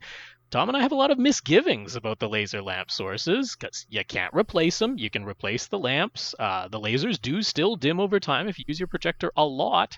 That means you're replacing that projector at the end of the 20,000 hours, at which point it's half as bright as when it was new. So it's going to already be noticeably dimmer well before 20,000 hours of use. And there's no replacing that light source. You're replacing the entire projector. Whereas the NP5 is traditional lamp. Yeah, you're replacing that lamp every 3,000 hours or so. But when you're saying the difference is $7,000 to $11,000 and the NP5 actually slightly outperforms the NZ7, in terms of wide color, the NP5 is actually a bit better than the NZ7 as far as outright black levels and contrast, essentially identical. So for the additional $4,000, how many lamps can you buy? Right? Yeah. You can keep the NP5 looking pristine and brand new with new lamps for like many years with that $4,000 that you didn't spend just to get the laser and slightly less. Like, look, the NZ7 is fantastic. I'd be super duper happy to have one. But I'm just saying that you're actually taking an ever so slight step back in performance versus the MP5 for $4,000 more just to get the laser. So if we're talking, he just wants the laser. That's all he wants. well, yeah, if we're talking what is the out and out performance champion out of all of these, it is the NZ8, right? It has the wide color with the laser light engine. It's got the deepest black levels out of all of these. It's got the highest contrast out of all of these. So yeah, it's the champion, and it's the most expensive by a good margin at $16,000. Now, if you've got the money where that's really not a problem, it is giving you the tip-top performance out of this group. I'm not going to have any dispute with that. It's just, I don't think it's $11,000 better than the Epson, but it does some things that the Epson just can't do. So, you're getting something for that money. I would say we're into diminishing returns territory. So to me, I think probably the odd one out ends up being the NZ7 just because the NP5 exists. Okay? Mm-hmm. I'm going to take that $4,000 I saved and buy a bunch of lamps with it. So, and not for the entire $4,000 amount. So that's sort of where I fall on it. The Epson definitely has things that the JVCs do that the Epson just can't. The Epson doesn't have frame-by-frame dynamic tone mapping. And to me, that's a big deal. And when you can get that for $2,000 more with the NP5, I'm like, when you're saying that this amount of money really isn't a problem at any of these, then I'm like, okay, the $2,000 is worth it to me to go for the JVC, but I would get the NP5. So I don't know. Maybe that helps him out. Mm-hmm. He says, with an acoustically transparent screen up front, do we prefer all three front speakers to be behind the screen or outside the screen? And what should the spacing be for an all behind the screen setup? We've talked about this recently. Yep. The screen is not the defining thing. If it's acoustically transparent screen, I'm assuming you have a false wall, which the entire thing should be acoustically transparent. So you place the speakers based on your seating, not based on your screen. Right. So my preferable speaker layout has everything to do with the seats and nothing to do with the screen. So is it inside or outside the screen? Well, I'd put all three in a row. With acoustically transparent screen, there wouldn't be one below for the center, because why would you get acoustically transparent screen if you did that? But other than that, it would be 100% about where the seats are in the room. Yeah, well, it depends on what is your preferred field of view. So in my case, where my preferred field of view is a 45-degree field of view, so 22.5 degrees to my left, 22.5 degrees to my right, is where I like the edges of my screen to be. Well, that is as narrow as Dolby would have your front, left, and right speakers. And then Dolby says, okay, they can also be wider than that, up to plus or minus 30 degrees to the left and the right. So for my preference of how wide I want my screen to be, my front, left, and right speakers are going to end up to the outside edges of my preferred field of view, because that is going to put them within the 22.5 to 30 degree spread that Dolby recommends for the front, left, and right speakers. Whereas if I put them on the inside edges of my 45-degree field of view, they'd be narrower than Dolby's recommendations. Now, if I'm someone who likes a bigger field of view, we know we have listeners who like a 50, 55, 60-degree field of view. Well, now it's going to make sense that their front, left, and right speakers are going to be to the inside edges of their screen, because if you have a 60-degree field of view, well, if you put your speakers wider than that, they'd be outside of the plus or minus 30 degrees that where Dolby is saying your front, left, and right speakers should go. They'd end up wider than that if you're looking at a 60-degree field of view screen, so they'd go on the inside edges and be within Dolby's guidelines. It's all about how wide is your screen and how close are you sitting to it, resulting in what is that field of view that your screen is taking up. And then Dolby's guidelines tell you where your front, left, and right speakers end up being either to the outside edges or the inside edges of that screen. Right. He asked, could an Aura 3D speaker placement setup work with all the front speakers behind the screen? I'm going to say no, so that you won't do it. I mean, if we're including the front heights, then not really, because those are supposed to be at a 30-degree elevation angle, and Dolby THX's recommendations for the screen is that the top edge of the screen should be 15 degrees above your resting eye line. Now, that might be getting kind of close to actual 30-degree elevation, because your resting eye line when you're sitting in a recliner might be at an upward angle. Yes. But regardless, the top edge of your screen within THX's guidelines, it's supposed to be no more than 15 degrees above your resting eye line. So the chances that a speaker that is at a 30-degree elevation angle towards the front of your room is probably going to be higher than that. In almost all cases, I would venture to say that your front height speakers are going to end up above your screen, but the front 3 speakers could definitely end up behind the screen. Like I say, it just depends on your field of view. Yeah, I do not quite understand why we have this new, this resurgent love for Aura 3D. I keep seeing people talk about it and ask about it, and I cannot express to you enough how in every single hobby that exists, and if you're not only into the AV, into home theater, if you have another hobby that you have been in years and you know a lot about, you will know that there are things that people like that are like signals to the rest of the enthusiasts that they know what they're talking about. And right now, that is Aura 3D. Aura 3D and wanting to have it is like no one knows what it is because it's, first of all, it's dead. Can we all? It's gone. It went bankrupt. Right? I mean, it did get bought up by somebody else. So, yeah. But then it's just a signal for people to want to say, "Oh, I have an Aura 3D. Well, what's that?" Oh, Tom, they're the YouTubers who keep saying that the Auromatic up mixer is the best up mixer. So. I guarantee you could put them in. I could put those people in a room, and they would not be able to pick out the difference between that and something else reliably. So, lastly, he's going to ask, which do we prefer, the Aura 3D speaker placement or the Dolby Atmos speaker placement, and is there a way to set up for both? We've talked about this before, too. You can get pretty close. You can't get the voice of God.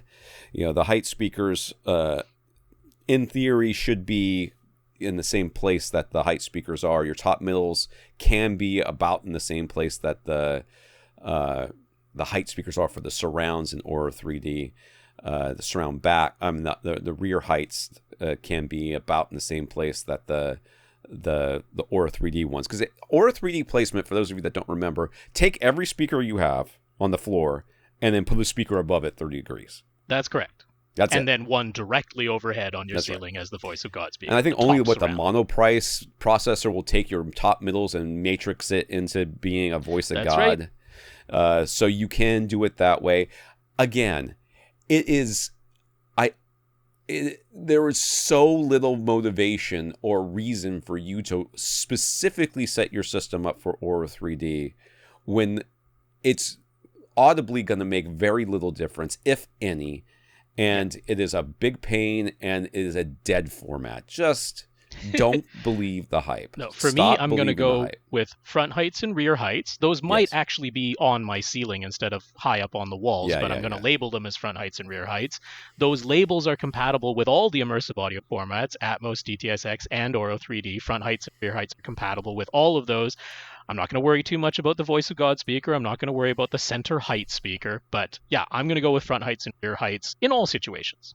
Yeah. And I've, again, talked about this on AV Gadgets, and it's for the exact reason that it works with DTS and Atmos. The fact that it also works with Aura 3D is immaterial because I do not care, and I don't think you should either. Eric. Out in Eric's converted garage home theater, he followed some of our previous recommendations and got a peerless anti-vibration ceiling plate to ceiling mount his projector, and we have a picture of that here. So it's this big black thing. It's very interesting. All right, cool.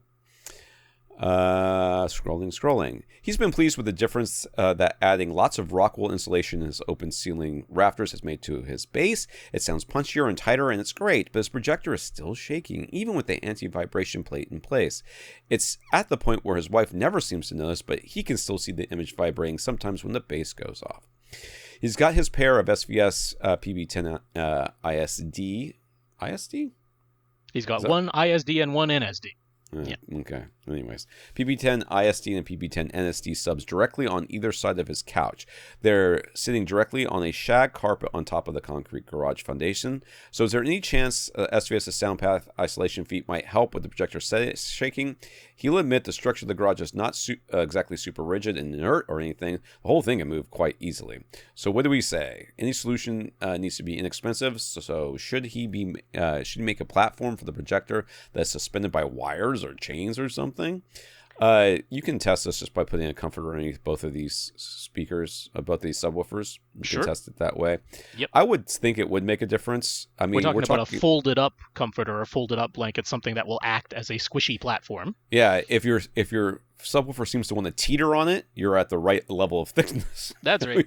you want it to not be physically, but I would definitely try that, because yes, the physical shaking of your subwoofer is definitely translating into that floor. That floor is attached to the walls or attached to the ceiling, so you can definitely be causing physical shaking from the subwoofer right through the structure of your garage that is now shaking the projector to the point that the anti-vibration ceiling isn't quite able to compensate for all of that. So absolutely do the free test, because you got some blankets or comforters that you can fold up and put under your subwoofers as a test. But yeah, that I think is going to be the solution. There are more robust anti-vibration projector ceiling mounts, but they are not cheap. We're getting $700-800 here, and you said you wanted something inexpensive, and I don't think that quite counts.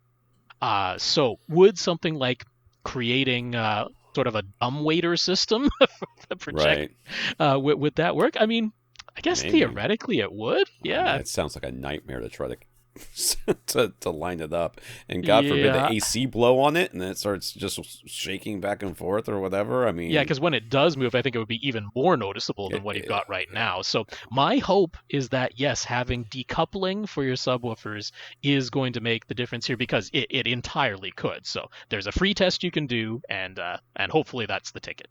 Yeah, I would be shocked if it didn't work. Yeah. What difference would a subwoofer upgrade make at this point? This garage is 12 by 20 with its open rafter ceiling. It certainly isn't perfectly sealed. I mean, it doesn't have to be perfectly sealed. He'd stick with SVS, so which model, if any, should he start saving up for? First of all, if your problem is that things are shaking, having a subwoofer with more output seems counterintuitive to the problem that you're having here, number one. Number two, I feel like these subwoofers are perfectly fine for this space.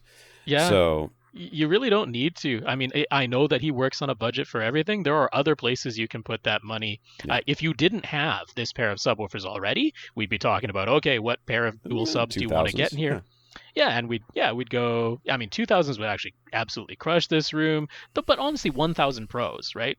PB 1000 Pros, which are not a worthwhile upgrade over what you already have. So if you had PB 1000 Pros, like, just because that's the least expensive model, that would fully pressurize this space out of SVS's current lineup. But even that isn't really necessary. So I don't think this is a pressing upgrade that you need to save for whatsoever.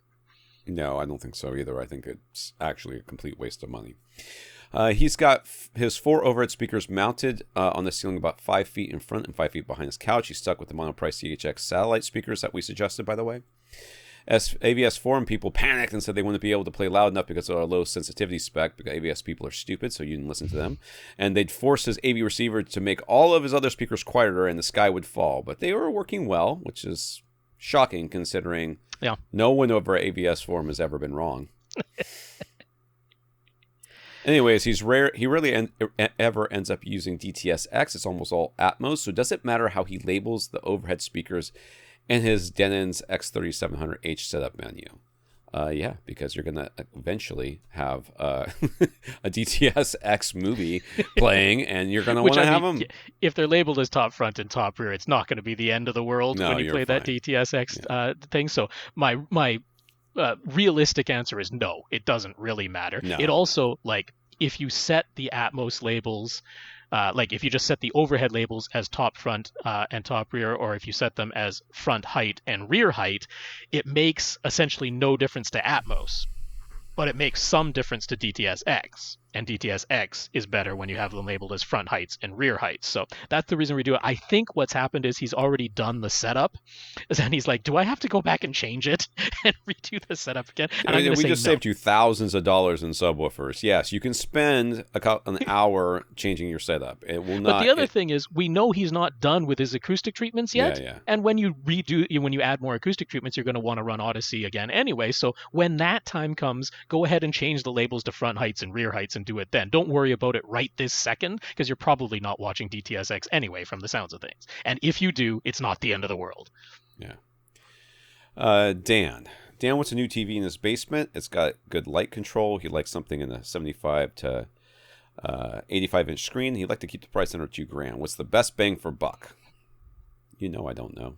Why do people Ah, ask me these questions? So, I mean, the best picture quality that you're going to get is an OLED, and you can get an LG A1, an A1 OLED. So that's from 2021, and that is the model that was limited to 60 hertz. It doesn't do 4K 120. It does 4K 60, and it stops there. It still does 24p just fine. It'll refresh itself at, I think it's 72 hertz when it's a 24p signal, so you don't get judder. It's not that everything is translated to 60 and you end up with a whole bunch of judder for all your movies, but it's a 60 hertz panel, not a or it's a 4K 60 television, not a 4K 120 television. But that is available on Amazon for $2,075, and I don't think the $75 is going to be the thing that stops you. When you said your budget was around $2,000, so that is the 77-inch size. I will say the newer B2, not the C2, but the B2 is available for $2,300. So we're going $300 over budget there, and still with the 77-inch size. The biggest difference between the B2 and the C2, aside from the slightly slower processor that's in the B2 instead versus the processor that's in the C2, but the B2 has two HDMI 2.1 ports rather than all four. That's sort of the biggest difference. Plus the design of the stand that it comes on is cheaper.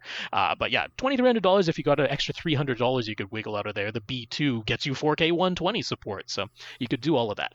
So the only real reason that you would not get an OLED is if you just really want the larger size. And of course, you can make the argument for going for the 85-inch instead of the 77-inch if you're sitting that extra foot away and you just want to get to that field of view. So if you want to get an 85-inch TV for $2,000, sort of the two options are going to be either Hisense or TCL. Over at Hisense, it would be their U7H, which goes for $1,800 for the 85-inch screen size. Or from TCL, it's going to be their new R655, the new 6 series. Again, the 85-inch is exactly $2,000 right now. So both of those are pretty darn good. However, there are all the early reviews of the Hisense U7H, and this goes for their more expensive U8H as well, where for some reason, whatever LCD panels they're using this year, people are seeing a little bit of like ghost trailing. Like a little bit of that old LCD blur has somehow found its way back into a modern television. That's by the early reviews anyway. Hisense has had some back and forth with reviewers saying that it shouldn't be like that, that they want to send out new review units, because a lot of the review units, it's actually the same one that gets passed around to reviewers. So they're saying it shouldn't really be like that, but unfortunately, there's that little bit out there. But the TCL exists, and we know it's pretty darn solid, the R655. So that would just be about a screen size thing. So if you can make the 77-inch work for you, the OLED is a much better looking TV. Just get the OLED if you can. But size does matter, so that's the alternative. Going to be one of those. Okay. You'd like to get a pair of affordable subwoofers, a space about 4,000 cubic feet, with a pair of RSL Speedwoofer 10S Mark II be a good option. Do they have similar output and extension to the SVS 1000 Pro series? That's a very big room for those RSLs, unfortunately. Those RSLs are really better in like quite the small space. And, like 2,500 cubic feet. Yeah, they're really, really good. And they don't have quite fully flat to 20 hertz extension. Yeah. So right now, SVS is running their annual Black Friday sale. That's going to be going on for a little while yet. And they've brought back the 1000 series and the 2000. Not the Pro, right? The Pro are their current lineup, but for Black Friday, they've brought back the SB and PB 1000 and the SB and PB 2000 subwoofers at the original prices. So you can get a PB 1000, not a PB 1000 Pro, but a PB 1000 for $500 right now.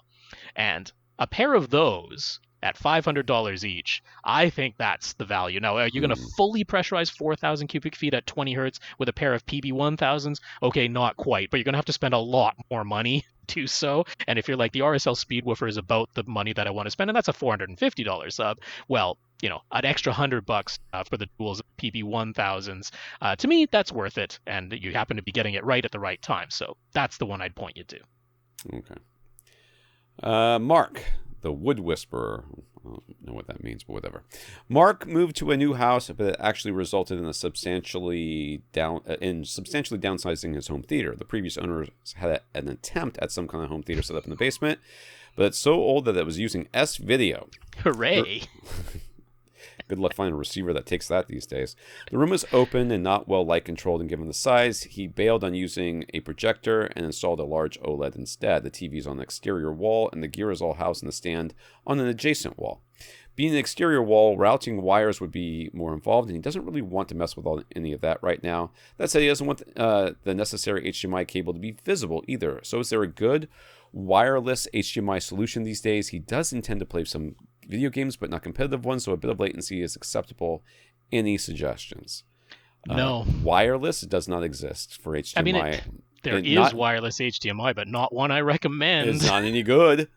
Yeah. I would not purchase it myself. What you're going to want is just wire tracks that are paintable, unfortunately. I know you don't want to hear that because you can still kind of see it, but get over it, I guess, because I don't really think there's another solution. Cable Raceway is absolutely your friend. I don't know the exact distance that he's needing this cable to go, but Monoprice has fiber optic, fully certified, so they've got the hologram and the QR code and everything, ultra high speed HDMI cables available in 24, 32, 49, and 65 foot length. Those are the ones that they have that are the fully certified ultra high speed fiber optic HDMI cables, and they go for between $55 and $80 depending on the length that you're getting. So that's not a ridiculous amount of money for a fully certified ultra high speed cable at those types of distances, at those types of lengths. So they're very thin since they're fiber optic. They are really not a thick cable whatsoever, and so you can use a nice slim Cable Raceway that isn't going to be too visually obtrusive, and I would 100% go that route rather than trying to look for wireless HDMI. There's no ultra high speed wireless HDMI solution, and if you've got a nice OLED and you're gaming on it, wouldn't it be nice to be able to support the latest features? So I'm 100% going for the physical cable in this case and cover it with a Cable Raceway. There is just literally no solution right now that is out there wirelessly for HDMI anymore. It wasn't back when we were just doing 1080p. It wasn't very good. Like, we never really there were like a couple of solutions that I've seen that were out there, and the ones I've seen in action that kind of worked, the wireless solution was like a foot away from the TV. It was like right there, in a display at CD and in or which CES. Case, why? Yeah. So putting that across the room for me, I was just like, I don't think this is going to work. They're like, oh, you can get it 10 feet away. I'm like, 10 feet line of sight? I mean, I don't really see how this is helping anybody. Next, he's been renovating an old 1970s firehouse.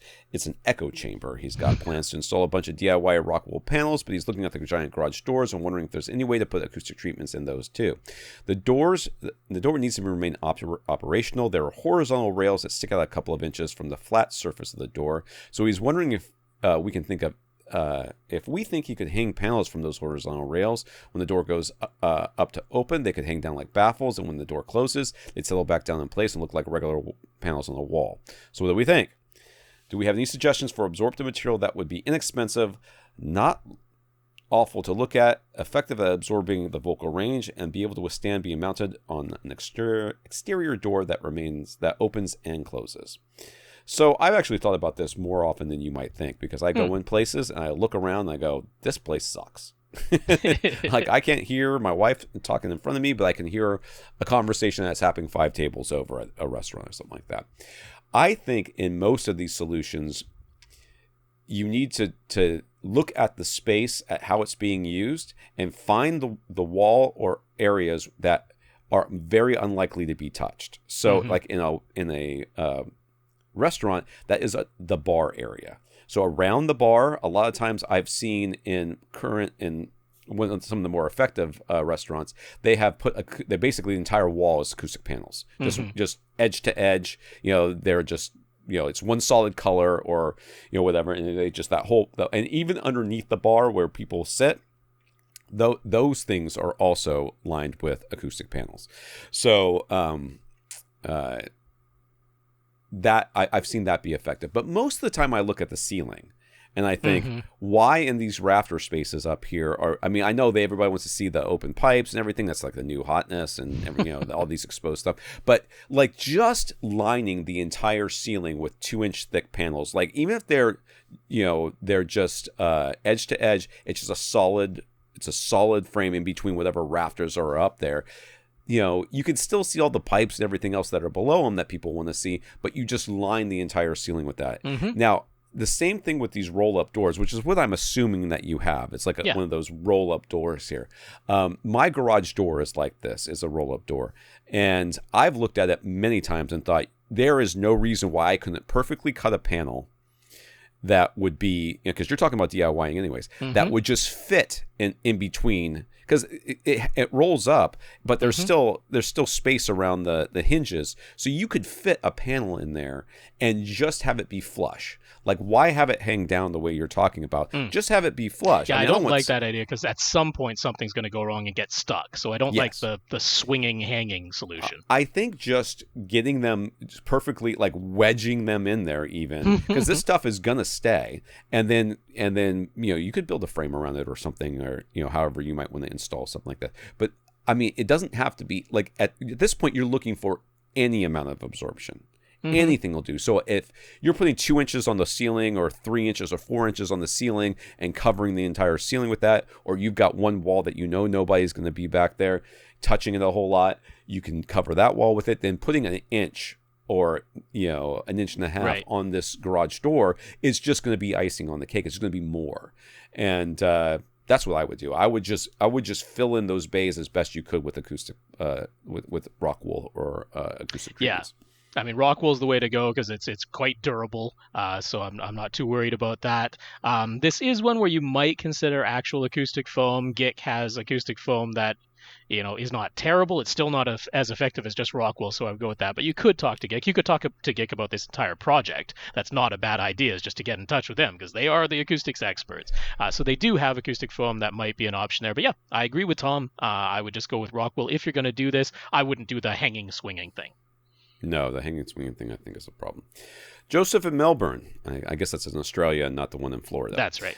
Joseph has a big home theater and a big budget. He's been using a Sim2 Nero 4K single chip DLP projector spec'd at 6,000 lumens from its lamp. In his new setup, his main seats will be 19 feet from ice to screen. The room has 12-foot ceilings. To maintain his desired 44-degree field of view, he'll be installing an 184-inch width, not diagonal, width screen. That's right. He's opting for a 2.35 to 1 aspect ratio, so that will be 200 inches diagonal. His previous screen with the Sim 2 was 145 inches. He's strongly considering a projector upgrade. He's concerned about HDR performance. I would be too. What would he be looking at as far as HDR goes if we were to keep his current Sim 2 projector? So just by the figures, if you put it into its highest light output mode at all times and get yourself at least a 1.3 gain screen, although you really want to get closer to 1.5, you could just eke out the 100 nits of projector HDR.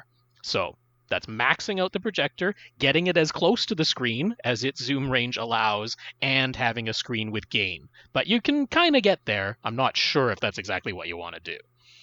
Yeah. Could you get away with one of the flagship consumer projectors from Sony or JVC, like the XW700ES from Sony or the NZ9 from JVC? I don't think either one of these are going to get bright enough. No, for HDR, in a word, no. They'd be just okay for SDR. They just get you to SDR at this size of screen, but for HDR, no. They just don't have the light output to do it. Yeah. No. There are the 12,000 lumen 3-chip DLP barcode projectors that can definitely handle the screen size. They are not out of the question for his budget, but they're definitely much more expensive. So would going to a 3-chip DLP projector with that many lumens be worth it? It's really the lumens that I don't really care that much about the chips, though that does make a difference. But if you're going for HDR in a theater this size, you really need there's just the raw light output. It is. I'm a little bit hesitant to go with even the 3-chip DLPs. I mean, granted, those are going to look very similar to a digital cinema. That's what the digital cinemas are using. Not the HDR cinemas, though. Not the Dolby cinemas. The Dolby cinemas are using 6-chip DLP, where they're basically using 3 of those chips, almost like you've seen those dual-layer LCD panels that have one LCD panel that's just doing black and white, basically pixel for pixel, pixel local dimming via a second LCD panel and then the color panel on top of that. Well, the 6-chip DLPs that Dolby Cinemas use are a similar idea. They've got 3 panels that are basically just doing luminance and then the additional 3 panels that are doing the color. So that's how they get the HDR black levels out of a DLP projector. So coming up next, he's asking about the projector that I would have pointed him to. So would you get superior performance? Well, yes, they're twice as many lumens. The 3-chip DLP is superior in terms of its wide color ability versus a single-chip DLP. A single-chip DLP just can't produce as wide color as a 3-chip can. But you're talking about HDR on a screen this size. I want the higher contrast. I want the real HDR effect. And yeah, what he's asking about next is where I'm going to point him anyway. All right. So he said, what about the Sony's GTZ 380? While it's much more expensive than the flagship consumer products, it's considerably less expensive than the 3-chip Barcos. So how would it fare? Really well. This is where its value lies. Now, this is an $80,000 projector, but the Barcos are $120,000. So yeah, it's a good savings. It's a deal. And the flagship ones that he was talking about from Sony and JVC, they're $26,000 to $30,000. So it's more than twice the price. But I mean, essentially, it has what you need. It has the light output that you need, 10,000 lumens, which is sufficient for this screen size. It's actually a bit more than you need, so that's nice. You don't have to drive the lasers in this to full blast. You can actually let them live a little bit longer and tone down the lasers just a little bit. You don't need quite the maximum light output that the GTZ 380 is capable of, but you get the full wide color. It is a 3-chip system. It's not using DLP. It's using liquid crystal on silicon, but that liquid crystal on silicon has better native contrast and better native black levels than the 3-chip DLPs. So you're getting all the things that I would be looking for. It's a heck of a lot of money, but he's like, yeah, I can do it if it's worth it. And I think this is exactly the case where the GTZ 380, not to make too much of a pun, but where it really shines. This is where it delivers better value than the alternative and gives you the performance that you need that the consumer projectors just can't. And good luck with this. And we'd like to see pictures. This is probably one I'd love to have for AV Gadgets, in case you're wondering. Chris started with a completely unfinished basement, but thanks to helpful advice from us and a lot of labor on his part, he's proud of his results, and it almost feels complete. He still intends to add corner bass traps and more panels on the back wall, but it's nearly there. So we've got some images. It's got a fairly, sometimes it's hard to tell with these pictures, but it looks like a fairly narrow home theater, but it's got 3 seats up front. It's got a second row with 4 seats. On a riser. He's got printed acoustic panels with the trick of just not having the words on them, but you can tell what those images are. That worked out really nice. Black curtains up front on either side of his projection screen. I'm really liking the look of this place. He's got surround backs and 4 overhead speakers, it looks like. Yep, all in-wall and in-ceiling. That's right. He's noticeable with his Epson 5050 UV projector throwing its image on a 120-inch screen. No matter what settings he tries to adjust, motorized lens, keystone, blah, blah, he can't get the image perfectly square within the frame. The left side of the image is always a bit wider than the right side. He figures, even though he planned it out, the lens of the projector must not be perfectly centered in the room. He's really hoping he doesn't need to move the mount at this point or mess too much with the body of the projector itself. Can we tell him how to fix this? So we have an image here. It is wider on the left side than it is on the right side, which means he needs okay, so you've got 2 options here. One is you can move the projector because you're right, it's not square. That's your issue. Yep. But is it not square to the wall, or is it not square, or is the wall not square? So you may have entirely possible. And this one, so when you have a trapezoid shape where in this case, the left-hand side is a bit wider than the right-hand side. That means you need to twist the projector. You need to rotate what's the word I can use to describe this? Right? It's the change the azimuth. How else do I put no that? Change the yaw. Grab the projector by the bottom and twist it to the left a little bit, basically. Yeah, like this isn't tilting it up and down. Right. This isn't twisting it like a barrel roll. You're not going up down. No, this is swiveling it. This is swiveling it. That's all you need to do, which definitely any projector ceiling mount is capable of letting you do. Right. And this means that right now, the left side of the projector lens, as you're facing the screen, of course, is slightly farther away from the screen than the right side. So that means you need to, twist it a little to the right.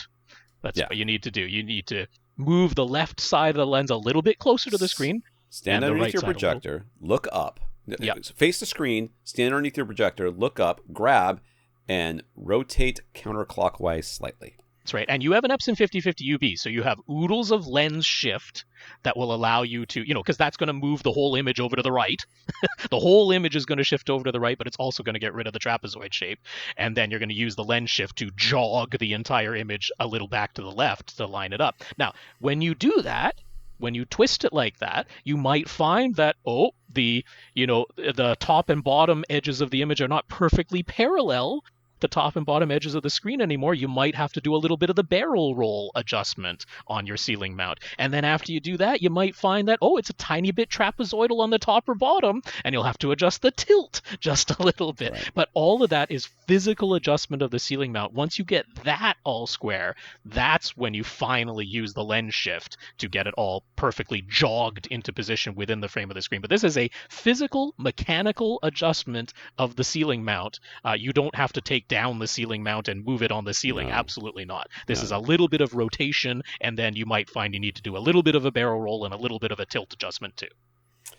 Julian noticed that his Amazon Fire TV Stick 4K can be set to always output HDR even when the content is SDR. He gave it a try with his JVC RS1000 projector, and while it kept his JVC in its HDR mode at all times, he couldn't honestly say he noticed much of a difference in the images versus having the Fire TV Stick switch its output between SDR and HDR. That's a nice little side bonus. He didn't have to wait for his JVC to go black for several seconds while it made a new HDMI handshake when it switched between SDR and HDR. That's right. So is there any upside or downside to leaving the Fire TV Stick in HDR all the time? He isn't worried about it. As he said, he couldn't really see a difference, but he is just curious on a technical level. His JVC does have frame-by-frame dynamic tone mapping, so could that actually provide a benefit for SDR content that is being output as an HDR signal? I don't know what's going on.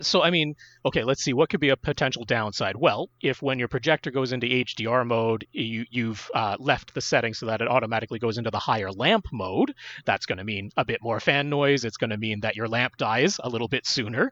But, of course, you have the ability to change what lamp mode even the HDR picture mode is using. So if you've adjusted all of that, it doesn't have to make any significant difference on that front. But just automatically, that might be the difference that would go on there. Now, as long as SDR content is properly mapped and put into an HDR container on the source signal side, on the Amazon Fire TV Stick, in this case, as long as it's done correctly on that side, it should be exactly what you described. You don't notice any difference. It's still the SDR image. It just happens to be inside of an HDR container. Now, because of that, because if it's done properly, it is still just the SDR image. It's still, the signal doesn't go any higher than 100 nits. That's as high as SDR signals go. Because of that, when the JVC's frame-by-frame dynamic tone mapping gets a look at that, it's not going to do anything different than if it were just showing 0 to 100 nits, because it's going to say, well, this never gets higher than 100 nits, so I don't have to do any additional tone mapping versus the regular tone mapping that a projector will do, which is basically translating 100 nits down to 50, because that's SDR for projectors is 50 nits rather than 100 like it is on flat panels. But that's pretty much the only adjustment it needs to make, and you're not going to have any 1,000, 2,000 nit content from your SDR source. It happens to be an HDR container, but it's never going to look at the signal and say, oh, there's a 500, 1,000 nit thing in here, I better do some tone mapping. So ultimately, it's exactly what you described. It shouldn't look any different. If this is done correctly, it should be exactly what you described. SDR looks the same, and you don't have to deal with the black frames coming in while it makes a new handshake when the signal format changes. So as long as that's what you're noticing, hey, this honestly doesn't look any different, it means it's working correctly, and you can leave it alone. There you go. How much time we have left? We have a little time. We can do like one or two more. Peter in Stockholm, Sweden. Peter has set up his home theater on the right-hand side of his living room. It's typical style in Sweden, being all white with a large window on the right wall. He's gone to quite a lot of effort to create light control for a projection setup. The front wall and the first 4 or 5 feet of the ceiling are covered in black velvet. Then he has motorized curtains on the 3 sides that he can automate with his home. On the other 3 sides that he can automate with his home setup. Smart home setup, yeah. The room is open on the left side. The motorized curtain just visually blocks it off, and the curtains on the back wall are acoustically transparent, so they don't block the sound from the surround back speakers.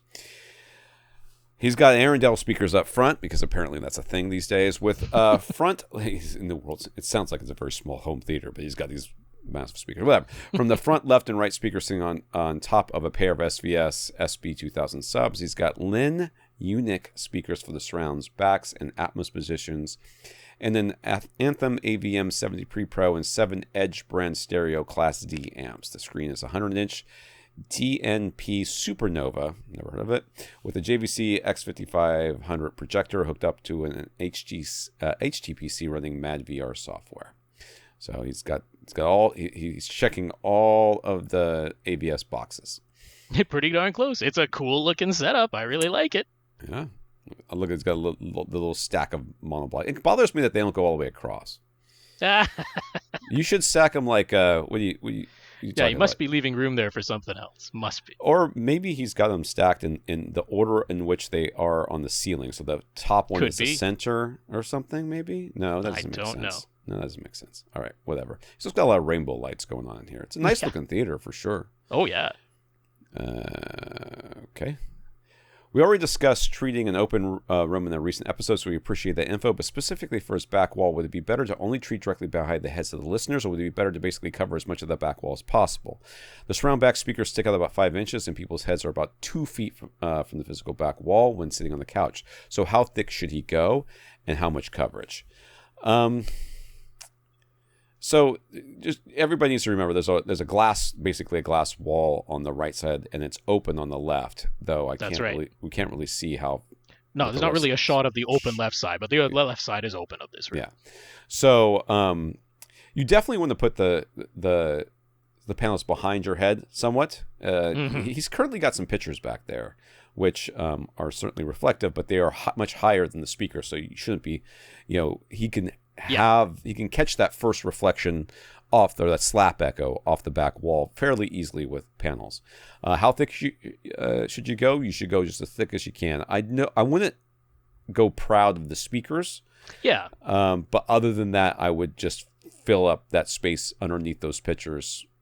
So clearly 4-inch thick panels. 4-inch thick panels will definitely fit there and work just fine and not protrude in front of your surround back speakers. Although honestly, it wouldn't be a big deal with surround back speakers. But 4-inch panels are readily available and common. So since he's got this low backed couch, which is again pretty common in Sweden and that, you want something directly behind the listeners. So that would be the priority. To me, the priority to me would be that. Now, he's talked in his email about plans for the rest of how he's going to treat his room. Quite a bit of front wall treatments, which makes sense because they'd have to be freestanding on the sides, either the open side of the left or the big window that's on the right.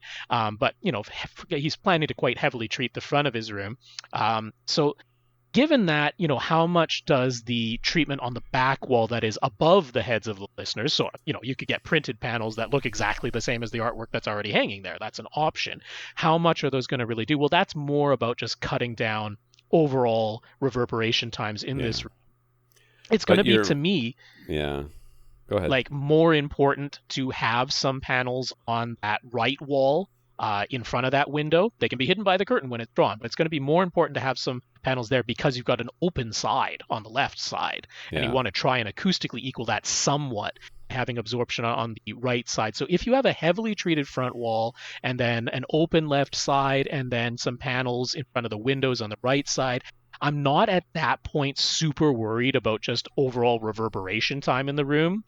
You might even get to the point where if you covered the entire back wall, it starts to sound a bit dead, which I would probably personally like, but not everybody does. We don't really know what's going on in the you're going to get like a time delay issue as the stuff starts bouncing out of here or coursing out into the rest of the house. Like you're right.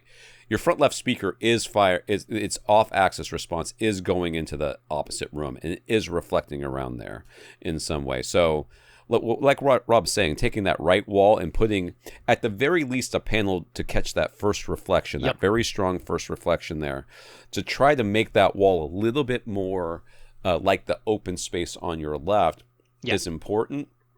But yeah, I would be surprised if you could put enough absorption in this area to make it sound quote unquote dead or too dead. Like if you weren't planning to already heavily treat the front wall, then I would definitely cover as much of the back wall as you could. So I think what I'm driving at is I would try covering the section that's directly behind the heads of the listeners. And then if you're finding that you want even more, then you can add some to that top section. But I wouldn't necessarily go covering the entire back wall right away, assuming you follow through with your plan of heavily treating the front wall. And I do want to point out about your subwoofer placement. Well, yeah. I mean, it's an open room, so this isn't quite the same thing. I know, but you've gone through all this work of blacking out this area and everything else and trying to get like a good home theater experience. And then you've gone and put your subwoofers where they're both useful in that they are speaker stands, but are also aesthetically pleasing to you. Of course. From a AVS forum standpoint, because you can see them both. But, from a performance standpoint, they need to be in the midpoint of your front and your back wall. That is the easiest place to put them. And that probably puts them both to the left side of your space. Oh, it does. It puts them both to the left side of the theater area. I just don't know how far. I don't know what else is on that side because you didn't send us a picture of that. And if it is that the theater space itself contains the midpoints of your front and back theater walls, then you could put them both there and then just, I don't know, put like a box or something, some sort of shelf underneath there, a little stand underneath each one of these speakers to raise them to the height you want them to be, and then also have the subwoofers in the proper placement. This would be very beneficial. If you're worried about sound as much as you're worried about everything else, which you do, clearly by your questions, then you should be thinking about moving these subwoofers to a better location. Lastly, Rob was talking about how he likes his AV receiver or pre-pro to have curves of equal loudness. He said the Anthem Arc Genesis doesn't supply that, but he noticed that in his Anthem's manual it mentions Dolby audio post-processing, and in that section it talks about Dolby volume, which from the description sounds like it might be equivalent to Odyssey Dynamic EQ. What's our take? Our take is that there must be a translation error someplace there, because Dolby volume is about dynamic range compression and not curves of equal loudness. Well, it does do some curves of equal loudness stuff too. Dolby volume is very much like having both Odyssey dynamic EQ and dynamic volume on together, which of course is an option in Odyssey, but Dolby volume doesn't give you the option of separating those two things. So you're getting, when you turn it on even on low, you're getting some dynamic range compression and some curves of equal loudness applied. I really quite like Dolby volume if I want some dynamic range compression. I think it's probably one of the best sounding dynamic range compression options, that it does a good job of retaining the timbre of the sound and not altering the general tone of the sound very much, like a lot of other dynamic range compression programs can. But unfortunately, there's no separating the dynamic range compression from the curves of equal loudness part of it. So that's where the difference is, right? Because in Odyssey, you can have just dynamic EQ, just the curves of equal loudness, without also having Odyssey dynamic volume, the dynamic range compression. You can separate those two things. So it's not quite the equivalent of what's offered, but it is nice to have still. But yeah, you can't get away from the dynamic range compression part of it. That's the part that I don't want. I don't want my louds and soft sounds to all sound the same volume, which is what dynamic range compression does. Okay, we're going to answer Marc's question, and then we're going to be done. It's very quick. Last week we discussed Marc's Nearfield subwoofer question, but there seems to have been some misunderstanding. We were correct in that he intends to keep his existing subs. They are large and corner-loaded in the front corners of his room. He wants to add 2 more subs behind the seats, but keep them near-field for maximum tactile impact. He has no intention of installing mid-bass modules. They're going to be large 18-inch subs, time-aligned. I hate this whole time alignment thing. With the existing 2 subs in the front corners, he just wants to know if a pair of single 18-inch driver models will be as effective as a pair of vertically oriented dual 18-inch subs. He was inspired to do all this by some popular YouTubers and their experiences. I swear, you have to have only the ability to make a good video to be a YouTuber and no additional knowledge whatsoever. That's it. They don't know. These people seem to know very little about audio, because I cannot tell you how many times I've noticed that they are wrong. Like, I don't really have a doubt that somebody had their system set up with both or Yes. one subwoofers at the front of Yes. their room, and then they put like a dual stacked 18-inch sub right behind their seat, and they noticed their like chest thumping more. Like, I don't doubt that to any Yes. degree. But is this the optimal way to set up? So here's the thing. With what you're describing, Mark, I have no problem with you adding 2 more subs to the back of your room. I think that's a good idea. I don't know how big his room is, but I don't know, yes. but given that what you have are 2 subs both at the front of your room, I'm all in favor of you adding 2 more subs to the back of your room. Now, you already said you have 2 large corner-loaded subs in the front of your room. That tells me you are not in a scenario where you're worried about like sound escaping this room and bothering somebody else in the house. You're already doing that. You just want more tactile kick you in the chest response. Now, same answer as last week. I think a tactile transducer is the best way to do that. But since I am in favor of you adding 2 more subs to the back of your room, they don't need to be near field. Yeah, That's not going to make the difference. What I want you to have is nice uniform bass across all of your seats. And then if you decide I want even more kick me in the chest tactile feeling, you do that with some equalization and give yourself some hump in the 40 to 80 hertz range of the bass, which is the kick you in the chest tactile range of the bass. You give yourself a nice little EQ hump in there. So I'm going to say go for adding the 2 subs to the back of the room. Make them as close to the same output and extension as the 2 subs you already have in the 2 front corners of your room. Whether that's a single 18-inch or dual 18 inches, that depends on what you already have, but get them as close in output and extension as what you already have. And then, yeah, that's what I would suggest that you do. Yeah. The whole idea here is that when you pressurize a room, you are creating bass that is the same everywhere. Yes. In the room. So putting the subs physically closer to you makes no difference. You're not going to get more tactile unless the subs physically are shaking your couch. Like by touching the couch, they are shaking the couch. You're not going to get any more tactile. Or just translated through the floor because they're not. But which decoupled. is what you shouldn't be doing anyways, because that's that just adds noise to your space anyways as it rattles other stuff. So yes, putting them in the proper location for quad subs is the way to go.